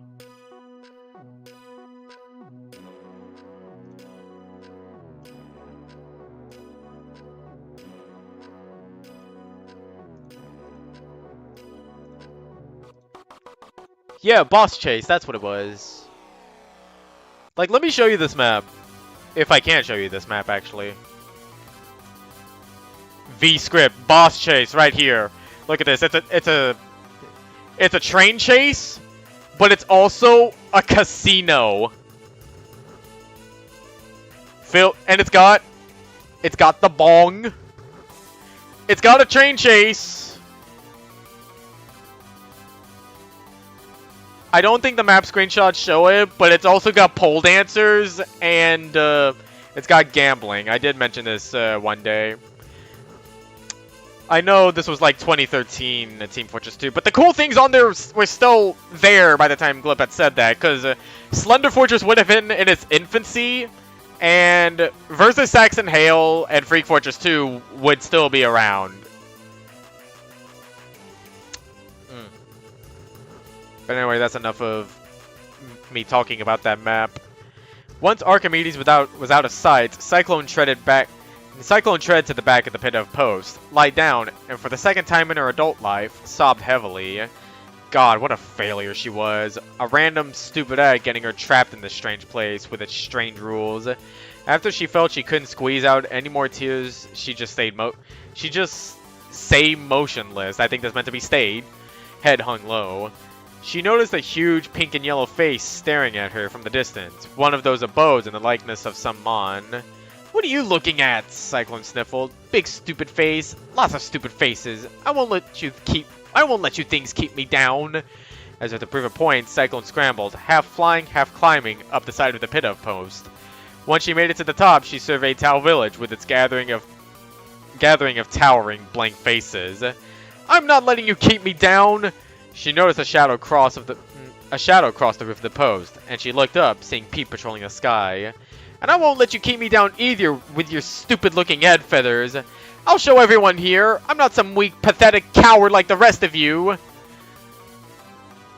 I see you are well, Miss Cyclone. Startled from her sudden company, Cyclone nearly lost her footing. Archimedes grasping her bag strap to his beak to prevent her from tumbling off the side of the hut. It's Archimedes. What do you say we have something to eat, and then I'll show you a tour of Tau Village? Does that sound good? Sounds great, but can you get this stupid thing off of me? Archimedes obliged, hopping behind Cyclone and loosening the strap, letting the bag fall off with a slump. Cyclone breathed deeply and stretched her wings. Archimedes took the bag in his feet and glided to the doorway of the post, taking one last look around Tau with its goofy structures. Cyclone smirked, and then followed her new mentor, eager to begin this different kind of training. Wow, exactly the amount of time I thought it would take. That was 30 minutes. The first one took 10, the second one took 20, the next one took third. Additive time, not exponential. So what's next? We got Reprieve, which is good fucking lord. We got Fight and Flight, which is... No, wait, we already did that. We got the Dates, which is good fucking lord. We did this one. Spiritual Malaise. Red or Black. I kind of want to do these on a separate stream. And I I think narrator is, yeah, this is Zar's backstory. The questioning that happens after the dates, the appraising that happens after narrator. Okay, so we've got an hour left. And also, I remember that campaign for TF2 to save it from bots. I was there during the entirety of that. I don't think I was playing casual. I was still doing the same Freak Fortress 2 Slender Fortress stuff. I think I was doing a lot more Slender Fortress back then. So, how do we kill an hour of time? I guess one way would be to read, for me to read from this thing that I've been doing. The thing that I spent an entire day doing for whatever reason. I just called this Shroomsworth Therapy because I thought it would be fitting. And like last night, I was thinking so much about it. I was thinking about different timelines, about what would happen if Shroomsworth did this, or if something else happened instead of this. It put me to sleep. I also thought about what would happen if Shroomsworth died, what kind of Pokemon he would become. But the only Pokemon that I could think about was Dusknoir. It just seemed to fit him the best. I don't know. Dusknoir looks like the civilized Pokemon. I guess it's because I played Explorers of Sky that he just seemed like he would be a civilized type to wear a monocle on that eye, singular eye. Hopefully my writing is at least serviceable. Let me get an image of Successor because it starts from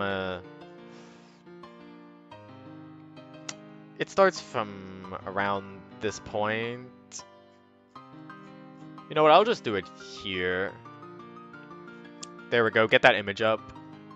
Alright, I'm getting a bit nervous just reading this. I've never read my own writing before. But hopefully it doesn't disappoint. Anyway, there was a suicide attempt in this, so I just wanted to give that a heads up. I would consider this if not for the fact that I no longer feel that you should have such a position, Ariana declared. It seemed as though it should be cold, but her words came off more as disappointed than anything else. Regardless of their tone, they sent a shock through Shroomsworth. What? You cannot be serious! The Elder clearly wished for Sporgod and I too. The Elder wished the best for both of you, and you have neglected to pay your respects even once, Ariana interrupted in a rare state of irritation. It quickly subsided as she sighed and gazed off to the side distantly. That is shameful, Shroomsworth. I expected better of you. Your brother would sooner have the position were he not a child. A few sputtered attempts at beginning a sentence escaped from Shroomsworth's mouth. He couldn't think of anything to say to that. It cut him to the core. Sorrow and frustration began to mix, one for the fact that she was correct, and the other for the fact that she wouldn't even try to understand. So that was that writing out of the way. Here's mine. That's right. She wouldn't try to understand. Actually, when was the last time anyone ever tried to understand him? He can't even remember. His mind was clouded with all sorts of negative thoughts. In fact, they were the only thoughts he had. Then came the memories. Memories of moments he wished he had moved on from. They came hurling back at him like a impact, one after the other, in order, striking down upon his psyche, each hurting more than the last. Then, when that most recent memory came thrashing at him, the one he had just made right there in that office, he felt something snap inside of him. Something he'd always thought had remained impervious for as long as he knew. No, that something turned completely fragile now, fragile enough to turn into pieces.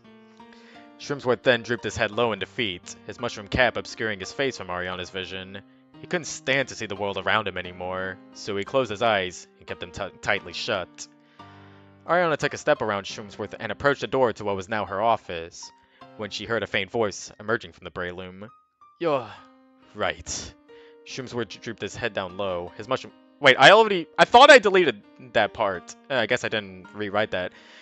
Like, I guess I was still not finished writing this when I was writing it.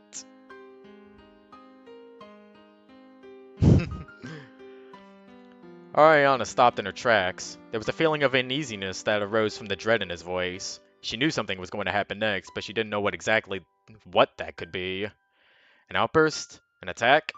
Anything could happen. She faced Shroomsworth and prepared herself for whatever the Brayloom had planned. I can't believe I have forgotten to pay my respects to the Boar Elder, he said. You're right. That is very much unlike me at all. His voice was starting to break the more he spoke. He rested his clawed hand on the nearby desk and turned his head away from where he thought Ariana was. He couldn't see her anyway, nor did he want to. Not with those tears forming in the folds of his eyelids. Right. I suppose I should pay him a visit. Have him see how worthless I've become since I have left. He looked up and roughly faced Ariana's direction with a disturbed smile on his face. He couldn't see it, but the Rosaway was baffled by what she was hearing from his mouth. The absolute nerve of this Braylum. What was his end goal here? This was the worst thing she had ever had to deal with out of someone, and she didn't want to hear it. That is enough! I don't know what has gotten into you, but I won't tolerate it in this office! Ariana was visibly upset now, and even if Shrimsworth couldn't see it, he could definitely hear it in her tone. Of course, Miss Ariana. Absolutely right of you. Shrimsworth finally opened his tear-filled eyes, if only to look for the office's doors. As he made his way towards them, he did not dare look once at the Rosarade's direction. Who cares what I have to say anyway? No, I shan't say anything else. No, you won't have to worry about me anymore, Miss Ariana. No one will, actually. Not anymore. What was... No. Ariana couldn't tell for sure, but it sounded like he was thinking about it. He wouldn't though, right? This had to be this had to be a poor bluff. He had to be trying to guilt trip her again. Shrimsworth, you better not be saying what I hope you aren't saying. Don't worry, Miss Ariana, I won't waste any more of your precious time. Soon, I will no longer be of burden to anyone. But before she could get another word in, he bolted out of the room. He's actually going to. That anger she previously displayed was starting to convert itself into a different emotion. It was fear. That twisted smile. It was not the manipulative smile she thought it was. No, that smile. It was worse than that. As soon as the pieces connected, as soon as she realized what Shrimsworth was truly going to do, she ran through the doors and went after him. Eyes were suddenly upon them as they ran down the village. Whispers and murmurs rose. Theories were being made. Was this Braylon being chased for something bad he did? It certainly looked like that, but it was far from the truth. Ariana wished she could stop and tell everyone not to worry, but she had more pressing concerns to tend before she could quell the crowd's curiosity. Shrimsworth's pathing would take Ariana through the creeping forest. Of course, if he was going through with it, he was going to do it in a place where he wouldn't want to be found. No, she couldn't let that happen. She tried her best to keep up with the Braylon, but his fast legs proved to be much faster than hers. Soon, he was a great distance away from her, too far for even her vines to grasp. But as their chase continued, the two of them could hear the sounds of flowing water. The river. He was following the river's flow, but to where? Then, within her sights, she spotted something that made her heart sunk. That river. Of course. That river was leading towards a waterfall. That's how he was going to do it. It made the most sense. But she won't let him. She pushed herself to go faster, try as much as she could.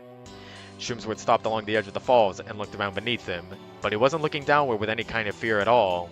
No, when he looked down, she could see that crooked smile on his face. He was calculating the best case scenario. Thankfully, his little paws had given her enough time to catch up to him, right when he squatted down and pushed himself off the ground. He leapt forward, rotating his body in a way that would allow him to fall down head first. But then, Shrimsworth felt something wrapping around his legs and quickly going up his body. As soon as his body reached the climax of his jump, it was immediately pulled back onto the ground, the same ground he attempted to leap from. The vines remained on his body and started traveling up his body more and more, binding his legs and his arms together in an attempt to subdue him. It worked. He couldn't do anything. Try as he might to wiggle his way out, he just couldn't move his limbs. Shrimsworth! That familiar voice, it was Ariana's. No, he didn't need to see or hear her anymore. He closed his eyes once more and allowed himself to drown out every other of his senses with his thoughts. His dark, clouded thoughts. And that was chapter 1. I made 2 chapters of this thing, thinking this was going to be a multi-chapter.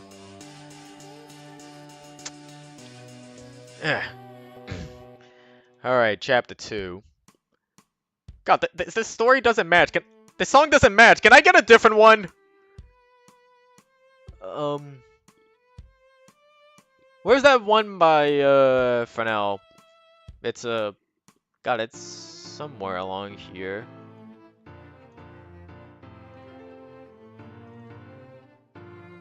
Let's see. This isn't like you. It's been 2 days, but he still felt out of it. Even the things that happened yesterday felt like a blur to him. What was it? You remember talking to someone? Right, that Pokemon was very calm, very intuitive. He listened to everything he said. Therapist. That was who he spoke to. He could now see the scene clearly. He was lying on a cushion while the therapist spoke to him, and he told him everything, from where it started and how it ended up like this. The pain is coming back to him. He could feel it clamoring in his subconscious. It made him sick. And then I had trouble describing what to go with next, so I just did dialogue. Is Shroomsworth in there?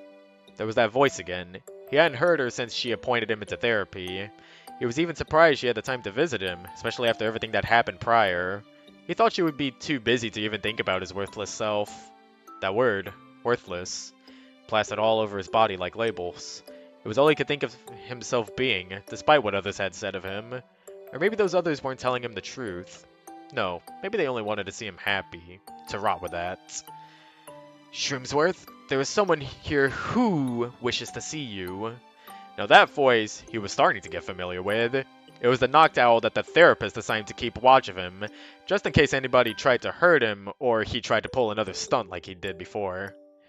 Shroomsworth didn't care if he saw him again. At least the bird left him alone to his thoughts. But Ariana? All he could think about was that anger she had towards him. She was probably here to chew him out for this act of stupidity. Shroomsworth, I came here to talk to you, if that's okay with you. She sounded nice at first. Perhaps she really did want to discuss things civilly this time. Shroomsworth had been in bed the entire morning up until this point. He wasn't sure when he'd be ready to get up and face the world, but it seems right now was the time to do it. He pulled the covers down and sat up in his bed. He could always see Ariana within his vision and standing right next to his bed, while his knocked-out companion stared him down from the opposite end of the room. Good morning, Miss Ariana, he muttered. Despite all the grief, he still had that gentlemanly side intact. It was just, he had to adjust to speaking to someone like Ariana again. Shroomsworth clutched his sheets tightly, his clawed hand shaking just a tiny bit. Shroomsworth. Ariana was also preparing herself for this interaction. Now that she knew what Shroomsworth could do if he was set off, she wanted to make sure she didn't let a repeat of that time happening again. She paused and contemplated the next words carefully, leaving the two of them in an awkward silence. It wasn't her that got the next word out, though. I owe you an apology, don't I? Shroomsworth asked. Wait, let me say something. Arya didn't want anything to happen before she properly got her words out. She didn't have enough time to prepare herself for this day, what with being the new elder and all that rot. I've been trying to wrap my head around what you said that day. Right, when he had that outburst. He was not proud of that. He tilted his head down in shame before Ariana continued. When you said you didn't... What word was I meaning here? Oh, that's right, it was want. God, I keep forgetting words whenever I write stories. When you said you didn't want him to see you feeling emotional, what did you mean by that? She asked. Miss Ariana, you know I held the elder in high regard. Shroomsworth slightly pulled the sheets up a little. I can't bring myself to his grave with all this baggage. If I wanted to face him, I'd have to be of the right mind. I was still feeling resentment towards someone I thought was close to me. You know who and why. I think I understand. The least you could have done was plant him flowers like everyone else in the village. I should have. But I know I would have done more than just that. He deserves more. He then turned away, closing his eyes the same way he did when he had that outburst. But I suppose I don't have a chance to do anything anymore. I failed him. Even if I do get out of this therapy session, I will only be nothing but a failure in his eyes, and to everyone in this village. Ariana was already growing nervous just from seeing him close his eyes and look away. Don't say that, she said sternly. If the elder were watching from above, he wouldn't be seeing you like this. But that didn't seem to work. Despite her best intentions, all that did was make Shroomsworth frown, already not a good sight. Why would you say what he would think of me? You seem to already know what my best intentions are. Okay, look, Shroomsworth, I'll admit, I shouldn't have called you out like that. I was under a lot of stress, trying to get used to this new position of mine, and I should have thought about my words carefully. That doesn't mean you're clean, however. You still came in with the intentions of taking my position. God, the more I think about this, the more I should have thought about the writing, but the more I read about this, the more you can feel how pissed off I was at that time. Shroomsworth sighed. She was still right about that, but at least she presented it in a calm manner that he could take in his mental position. Right. That. He cleared his throat before he opened his eyes and faced her again. I do apologize for that. I'd hate to point claws, but Sporgod told me the Elder said to him that you would have disliked your job as Elder and seek to find someone to fulfill that role. And I used that information to try and take advantage of you. Oh, that's why you... It was all making sense now. Yes, it was true that she didn't like how tiring the position made her, and she did wish someone else would have it. At least Shroomsworth was being sincere with his apology. He recognized what he did wrong, which was more than than could be said for some Pokemon. She couldn't help but think of it a bit. No, wait, you wouldn't try and manipulate her again, not in this state. I see. Well, since you've admitted your wrongdoings, I'll do the same and apologize for what I've done. I shouldn't have lashed out at you like that. No, I do think I deserve that. No, you don't. No, you didn't. I could have went about that more calmly. Especially if I knew what you were feeling at that time. You couldn't have known. I've always hidden my true emotions from everyone, except for now. Shroomsworth lowered himself until he was laying down in bed again, and he drew the covers over himself. But that doesn't really matter.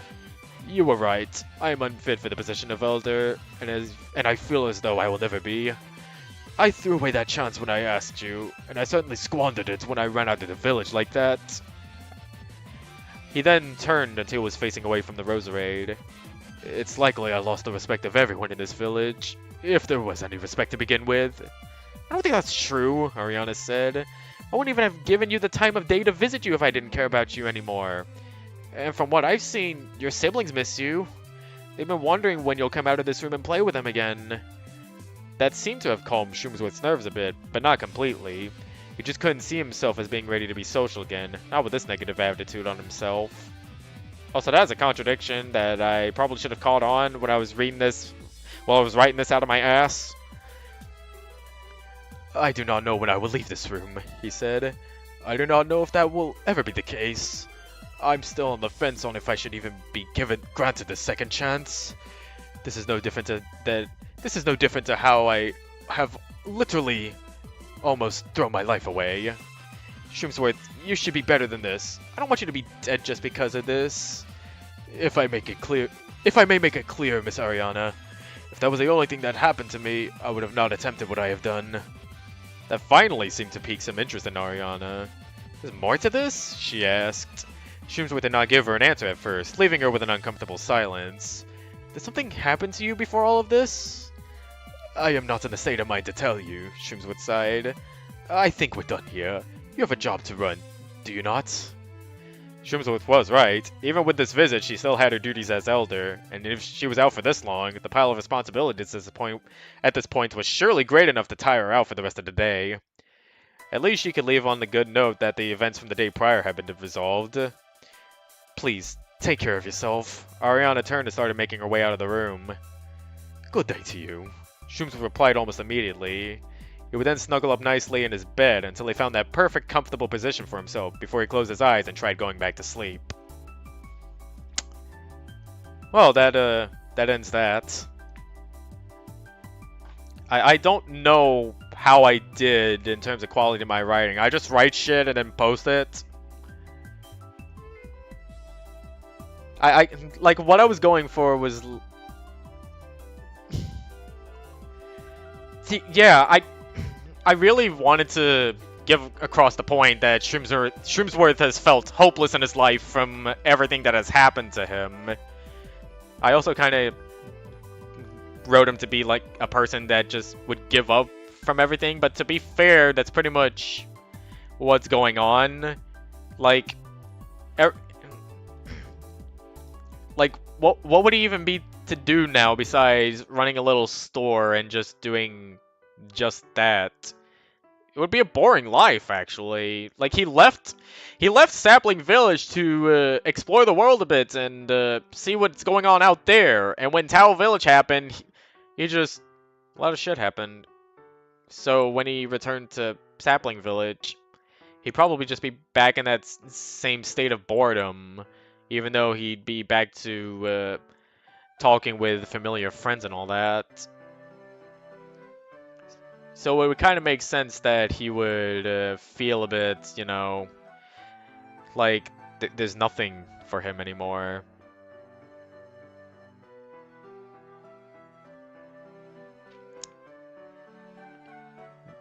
I still don't know if I kind of wrote it right.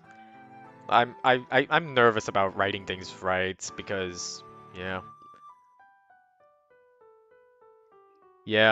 Yeah, when PK did that, yeah.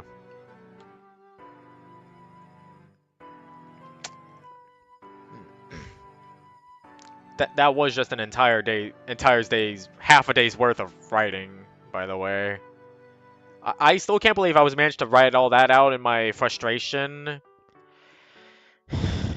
But I guess anger is like a really big motivator when writing vent stuff like this. That's all that is, by the way. It's just vent stuff. I'll really have to pull my weight and try to redeem Shroomsworth's character in Eternal Bliss, because I really do want to give him a successful life. I don't want him to suffer, and if I do want to hurt him, it'll be for character development or story development. It won't be pain for no reason. It will be pain. Pain is weakness leaving the body. It will be pain that makes him stronger. It won't be pain for the sake of it. It won't be pain as a fetish. God, I'm doing it again. I'm getting emotional. I still haven't gotten an answer from Livachi in regards to that. Oh, but I did get an answer from Lati about that one question I asked him. Like, if Dorson was ever to be a bigger villain, or if he was always meant to be killed in the backstory sort of thing. And he said backstory was it. That's it. So, yeah, Dorson was never planned to be a big villain or anything.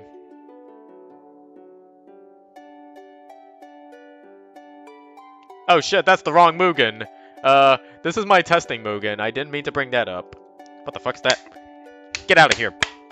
Fly, or whatever you are. Mosquito? I don't even know. If you're a mosquito and you're about to plant your thing in me, then I hope you fucking die from overdose.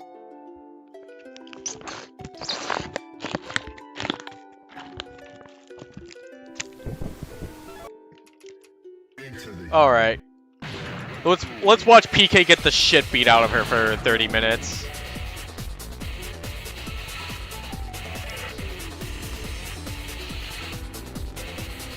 Yeah, Glib really should not have retconned it like that. That was really disrespectful. Oh, the first Gugu 64 character time! Zabi! Oh, I think I was planning to use this stage in a video. That's why it has a Revolving Desperado in it. Yeah, it was Beyond Tone Deaf.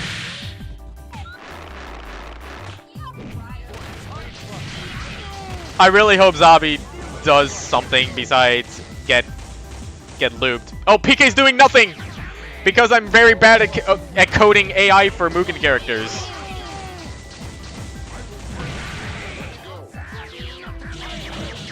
Okay, I have no idea why Zabi does that. Also, if I remember correctly, Zabi comes from an SNK game. Sengoku something, I don't remember. Let me look it up. Sengoku Basara, that's what it was.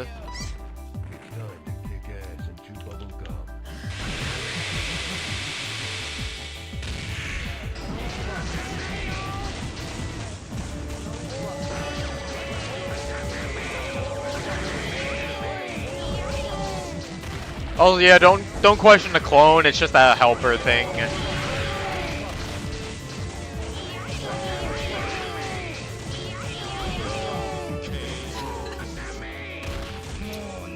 Get ready for the next battle.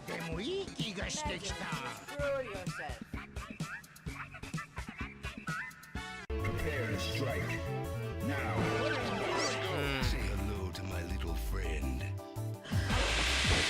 God, that is sad though. He went from an abusive thing where it was in a villainous sort of way to an abusive thing in in a a different way.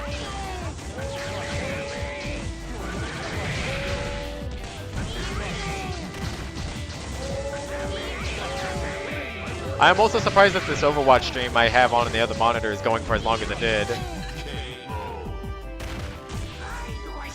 ready for the next battle.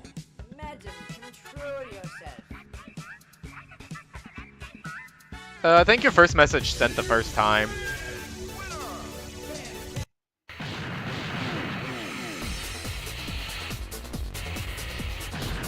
Oh! Cookie mentioned, it's ICG.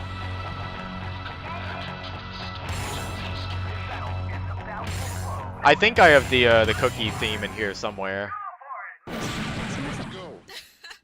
Fighters ready. Engage.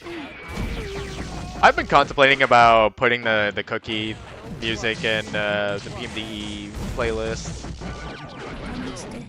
Where is... There it is.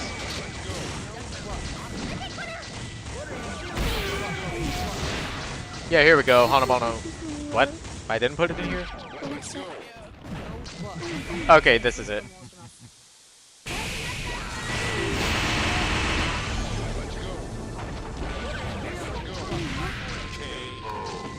Yep, sorry. Get ready for the next battle.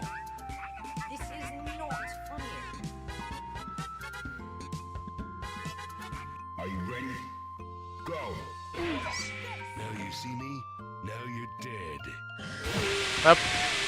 The other message got retracted too.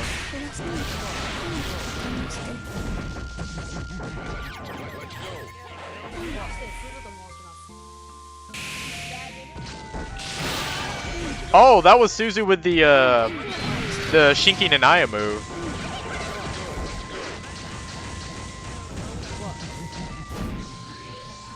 Oh, yeah, I getcha. Are they really equal footing here? Wait, I just realized PK won that first match.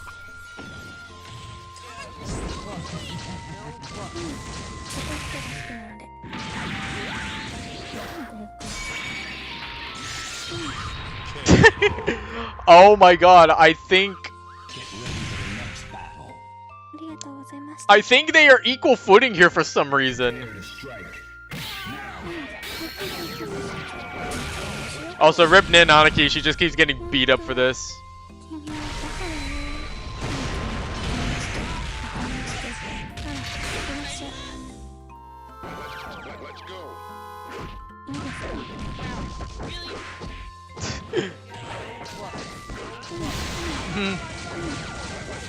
Oh yeah. Oh my god, Nin Aniki with the rocket assists. Only for ICG to come out with the burst kill. I think that's what she did. She killed with a burst. I've never seen that happen before.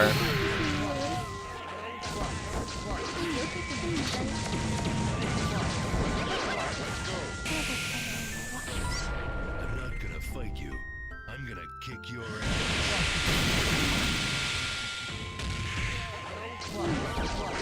Okay, ICG's getting juggled here. But then here comes Nin with the assist! Oh my god, I think she iframed through that. Oh, the throw, it's over! Get ready for the next battle. Why do we even bother?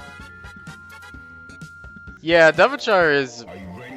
like really strong, save for the fact that he can't leave Tau Village. So I'm still wondering if he can be frozen in a block of ice, since he is just shadows after all.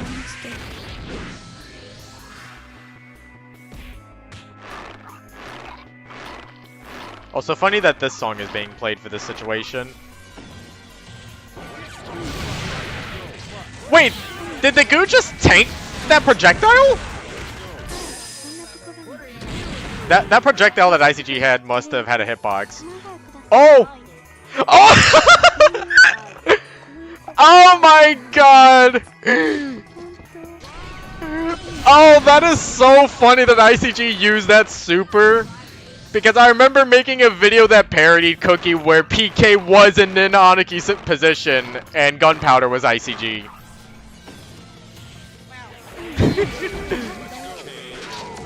I think that was the first time I ever had to voice act Japanese in a video.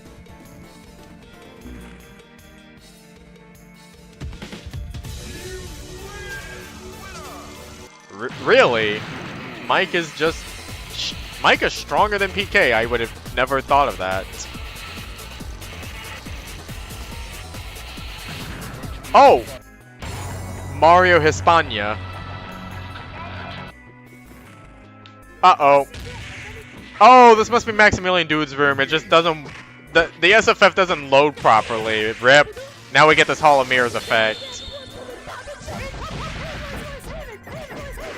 So yeah, sorry about the visual noise. The background just didn't load. Everything else seemed to load though. That is unfortunate that I may not be able to use the stage because I like watching Maximilian Dude's videos. Die, you son of a bitch.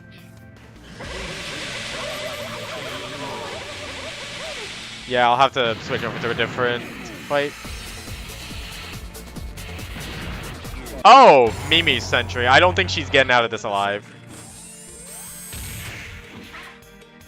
Oh yeah, I don't know why, but the original character had NSFW stuff in it. This is a safe for work version, don't worry. Ah. Oh yeah, I guess that was mentioned in the Mission 8, I think. Oh god, I'm gonna have to be reading the Mission 8 epilogue in its entirety. Oh no.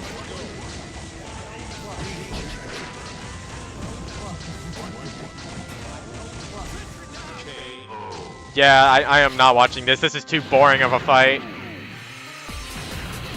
Oh, Boxob! Now this should be interesting. This is a more recent than none character. Fighters ready. Engage. Yeah, it's like those images where you just reverse them, where you just mirror them and get funny results. That's that as a character. And I gotta find the most infamous or the most funny case because it's featured in his DB Call character.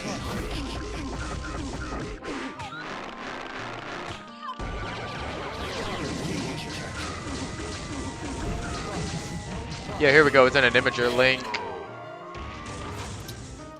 Get ready for the next battle.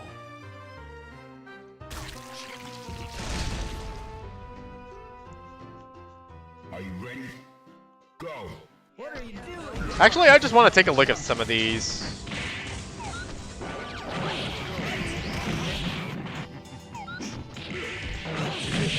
Yeah, a second potential man.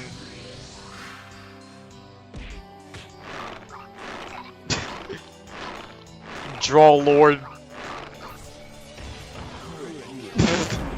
Oh my god. Farah Raph. You made me engaged. Boob. Oh my god, King Kong's face here.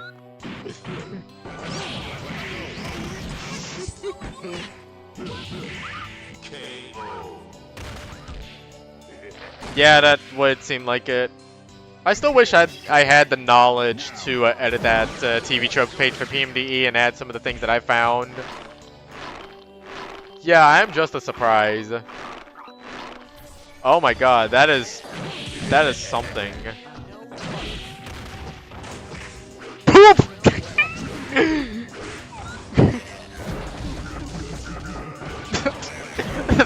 that's a face. It's a mistake. Oh my god, that dual wielding and that face. Oh my god, that face, that head looks wrong. The Prince of Persia. Next battle. Asa. Into the heat of battle. Also, how's the fight going? Oh, Boxob took a round. That's surprising. Skyrim doesn't look that bad, honestly. There's not much to work with Skyrim. Okay, what is this? That's a Warhammer game. Cyclops Freeman! Half flat. That is a new species of Seaman if I ever seen it. Also, I do have Gugu64 Seaman character in there. Boom! Well, where's Kratos? I don't see Kratos. I just see the void. Oh, there it is! There's the infamous. There's the Resident Evil poster that was featured in the Nun's DB card character. Look at that face. That is a face of a man that has been scarred.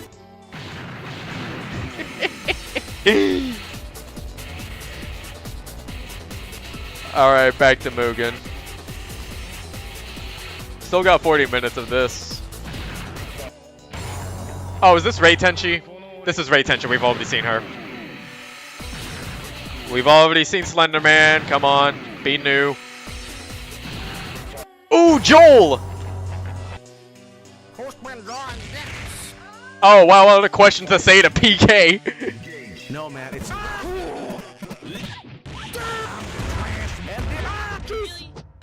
See, a lot of references from Varg Skeletor's streams. No, man, it's...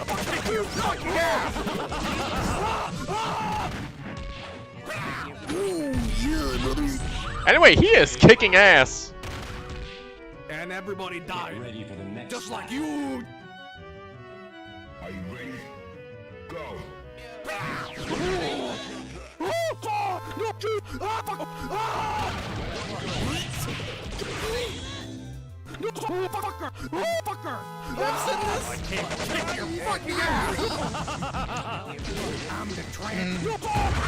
Wait, is that Rev Assist actually? That must actually be Rev's voice, Rev Scarecrow's voice, because I think in a previous version of this character, it was actually the voice of the character. It's of the character Terminator from Dong Dong Never Die, and also yeah, that's the character's name, Terminator. At least I think that character in specific was Terminator. Prepare to strike. Define a generation.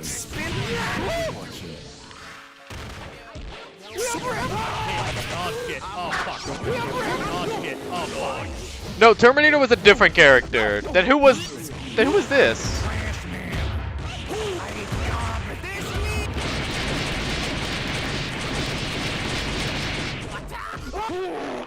Oh my god, there's so much Chinese.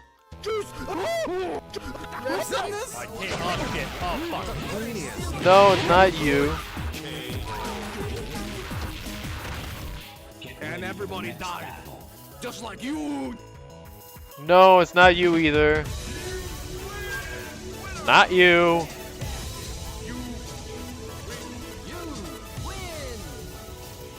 Not you, of course. Yeah, definitely not you. My god. Where can I find the full roster? Sheng Huan Nan, that's who it was. Ah, I accidentally closed that for a second.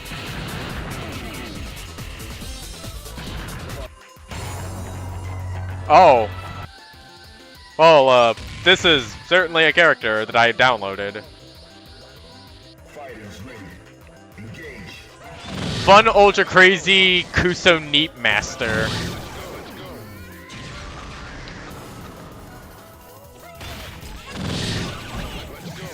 So yeah, he's got it all. He's got the Dwayne Hell smiles. He's got Chrysalis' tornado kick. Are you ready? I have no idea what he's doing.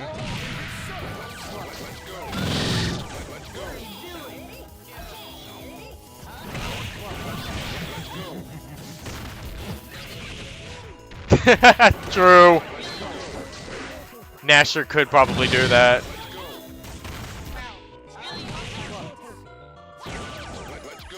Listen, I know I treat my boys badly, but even I wouldn't stoop to this low. Get ready for the next battle. Prepare to strike. Now.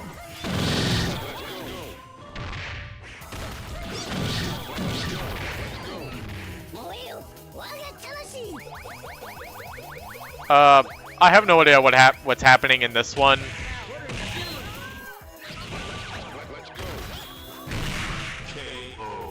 No, I mean with this move, that super that he just did.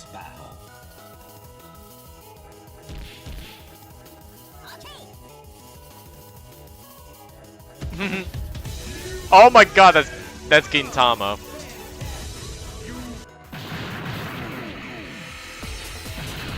Oh, another Gugu character, Ibisuman.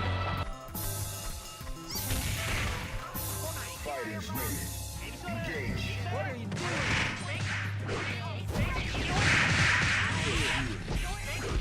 So I think this is a duo character. Also, I can't think for the life of me what character that is that in the red. I recognize him, but I just don't remember what series he's from. Oh, it's escaping me. It starts with a G, I know that.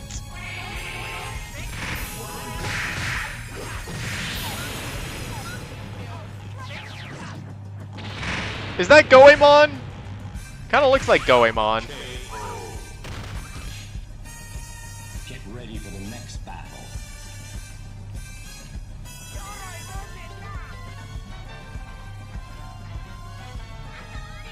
Oh, apparently he is from Ganbare Goemon.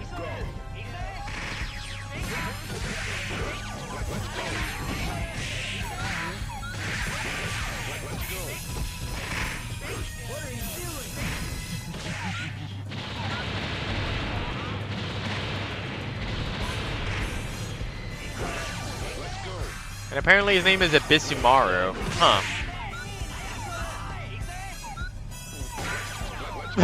The iframes. Get ready for the next battle. Prepare to strike.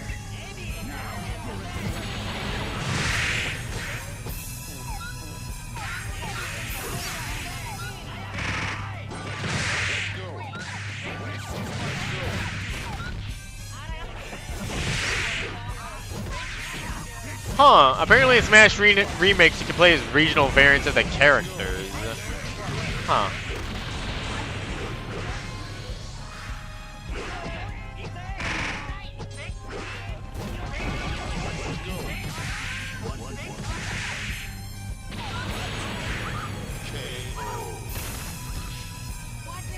Get ready for the next battle.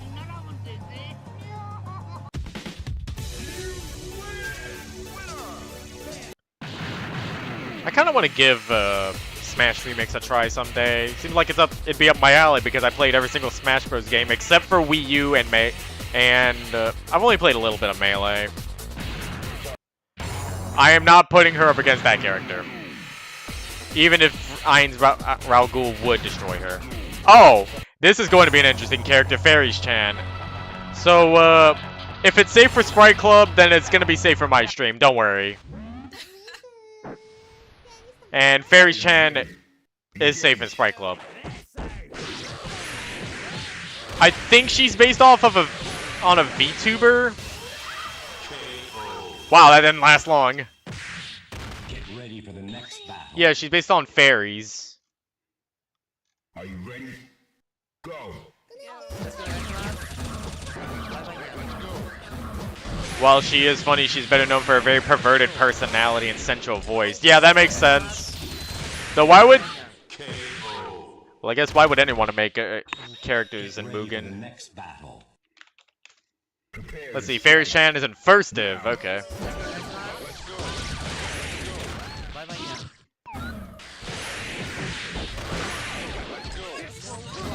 Also, obligatory advertisement here. You can, too, put PK through Eternal Torment by downloading her as a character. Don't worry about this. Like I said, it's completely safe.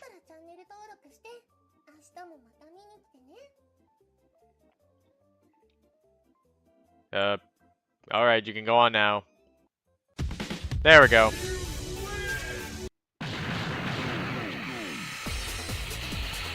I could try and make a mic, even though it'll probably turn out bad. Mickle is also a maybe, because like I said, I could probably milk those 3 sprites he had. As for Devonshire, that'll probably... I'll have to think of what to do about Devonshire. He'll have some creative liberty. I also might have to take some effects from Melty Blood, since there's a lot of darkness effects.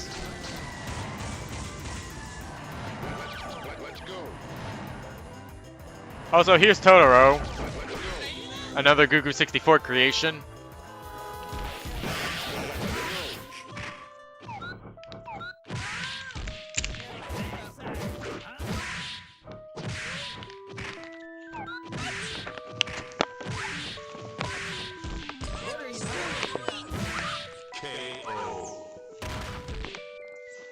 Get ready for the next battle. Are you ready? Go. Oh yeah, the Kecleon family. I think I have the diagrams somewhere in the file, in these files. Let's see. Sprite, PMD-E.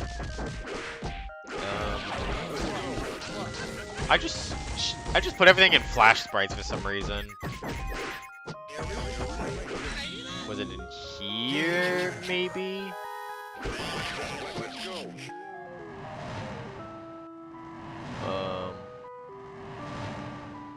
Totoro, please stop self-scamming yourself. Yeah! One tapper! Get ready for the next battle. Oh, I do. Prepare to strike. Now.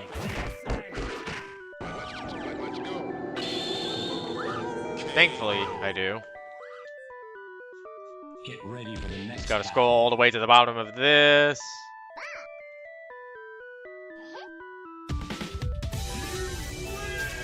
I'm not even sure what Totoro did, nor am I going to question it. Okay, gonna have to do a lot of scaling down for this. Take a break from the Mugen to show this image. So yeah, there's the names of all the characters. Let me pull this up on my thing. So it looks like they all have like a 1 and 2 name sort of situation. Mickle's last name is Namo. Lychee Pines, I think that is, or Pania. Topo Loquat, Select Lime, Percy Currant. Peach does not have one. Melon Rindo, Agave Pomeg, Cherry Myrtle, and then Anana Nanab and Payapa Kiwi. Let me see.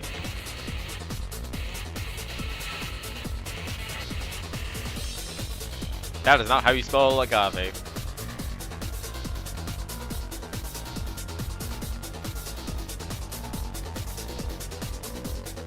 Ava. Oh, yeah, that is rather interesting. That hasn't been brought up on the family tree thing. All it says is that not much more is known about Ava yet, but this Kecleon may be the most recent addition to the family line. Oh.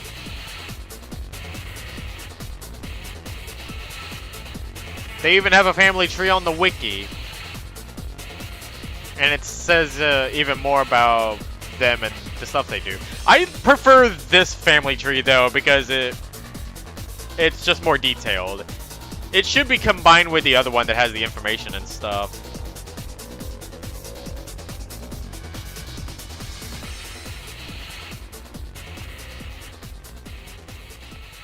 Alright, enough looking at family tree. I want to beat up this Kecleon.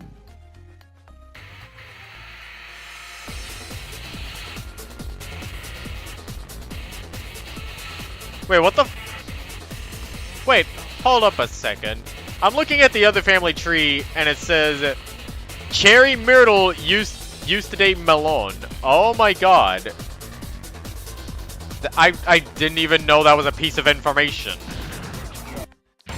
Overrated Shadow Deal Lamau. I don't think he's making it. Fighters ready. Engage. I think overrated Shadow Dio is 5th div, if I remember correctly.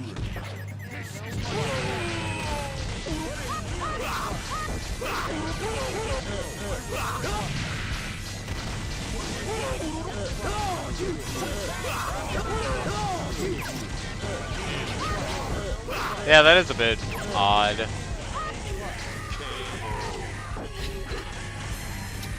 Also, rip Shadow Dio. I'm not gonna watch rounds of him getting pummeled to the ground. Oh, Alex Suika! Wait, that's a grappler. Oh no, Suika, watch out! Watch out! It's projectiles. So yeah, if you don't know, this Suika plays like Alex from Street Fighter 3rd Strike. Which is... oh dear. Oh no, she's already got a level 2 ready.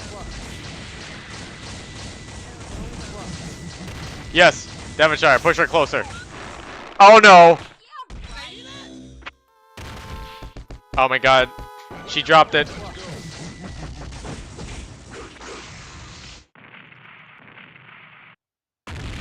Oh, it was missing the hyper bomb. It would have been perfect. Oh, she whiffed the super.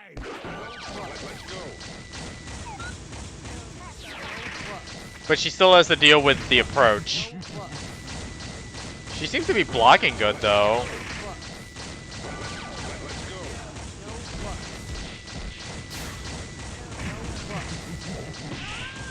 Oh, she's got that chain she could use. Wonder if that pulls them in. But it's not like she can do anything with it when she's getting assaulted by projectiles. Get ready for the next battle.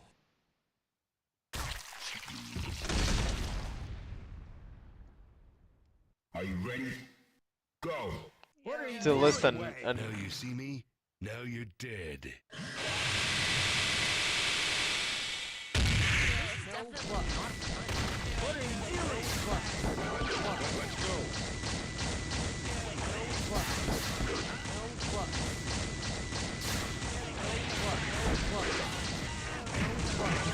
Wait, what do you mean Listanana?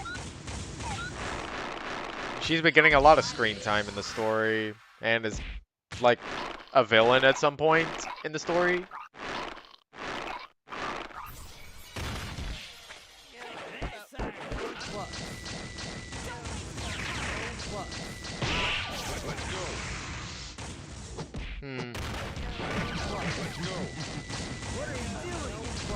Well, Ava just hasn't appeared at all in the story, I don't think.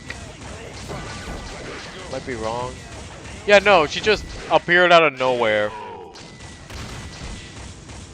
Get ready for the next battle. Unless she's meant to have appeared from the future or something. Prepare to strike. Now.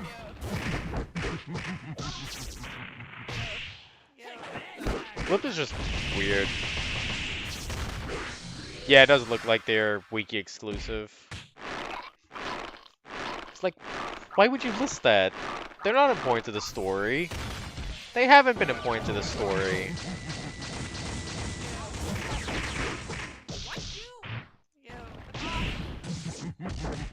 Suika is getting some damage in, but she's gonna get zoned again before she can do anything. Uh-oh. There's that combo into the super.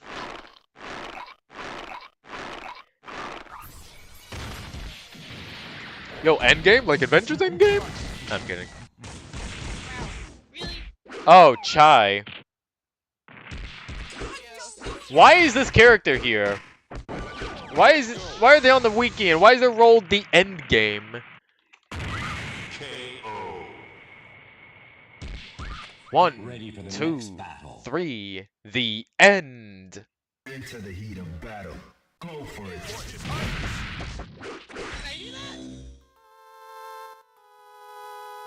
I guess so, and I guess Chai was to be a part of that. So where the fuck would they have showed up? And also, why would you put them on the wiki and list them as the end game? Like, Wouldn't that be spoilers for the story? What if someone went on the wiki and just found that?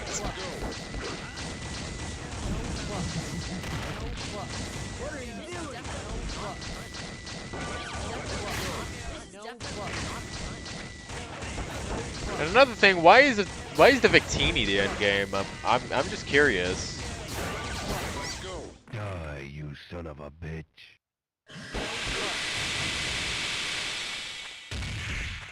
I don't know, I guess they needed some excuse to... Oh. Okay, so... There's a reason why PK was big for a second there, and it's because all of her sprites use angle draws, which set their size. And the walking and running sprites are so massive, so I have to use angle draws for them. The next battle. So if she's ever put in a walking state for any reason by the enemy, they don't use angle draws for all that stuff. Because they're not concerned about PK being the enemy. So that's why she gets big for a second. Oh, what a matchup right here. And what a way to end off the stream. Yeah, I think PK really wanted an excuse for Anana to get distracted or something so that PK can do whatever the fuck and get Tao back.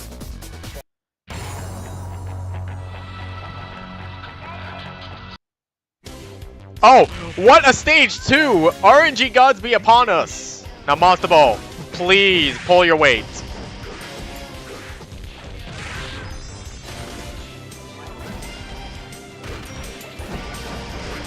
Monster Ball, please, I'm begging you. Do something. Actually, I wonder if this character has an AI patch. If not... Monster Ball. Third div. He does have an AI patch, but I don't have it. Oh, now she's beating up a Pokeball. But yeah, I think Monster Ball is like an interesting idea for a character. You just have a Pokeball that that goes around attacking you by sending various Pokemon out. And I think Gugu64 pulled that off to really exceptionally well, even if it's not a standard fighting game character. Like, it's just interesting to watch. Oh, she comboed out of that.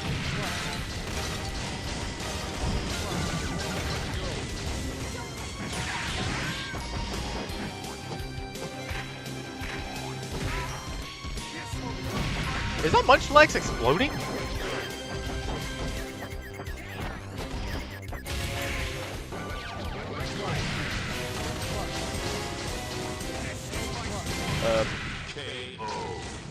Wait, I just realized that was a blue Nidoking. Ready for the next battle. Prepare to strike. Now. Let's go. Oh, Monster Ball blocked that!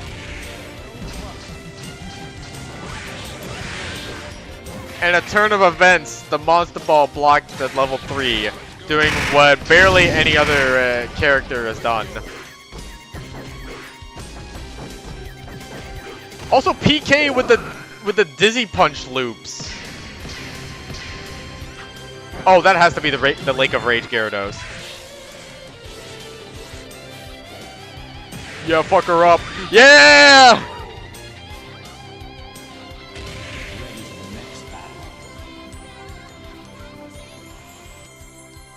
Into the heat of battle. Go for it. Wait, there's more than one of them!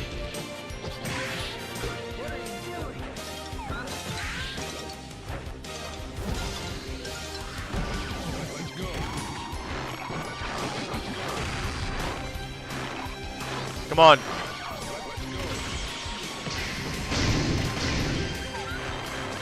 Come on. Yes, let the unknown get her. I wonder if that unknown coding was taken from another character of theirs. Because I think if I remember correctly, they made a blue character that flies around and shot projectiles like that.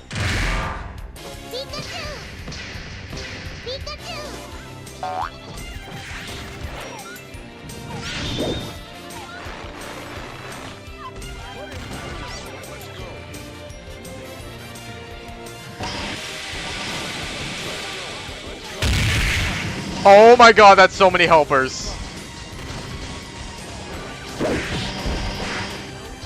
And they're all just doing their own thing. Oh my god! Oh my god! This could be it! This could be it for PK! Come on! Come on! No! No! We could have gotten around. I wasn't keeping track. That would have been around 5.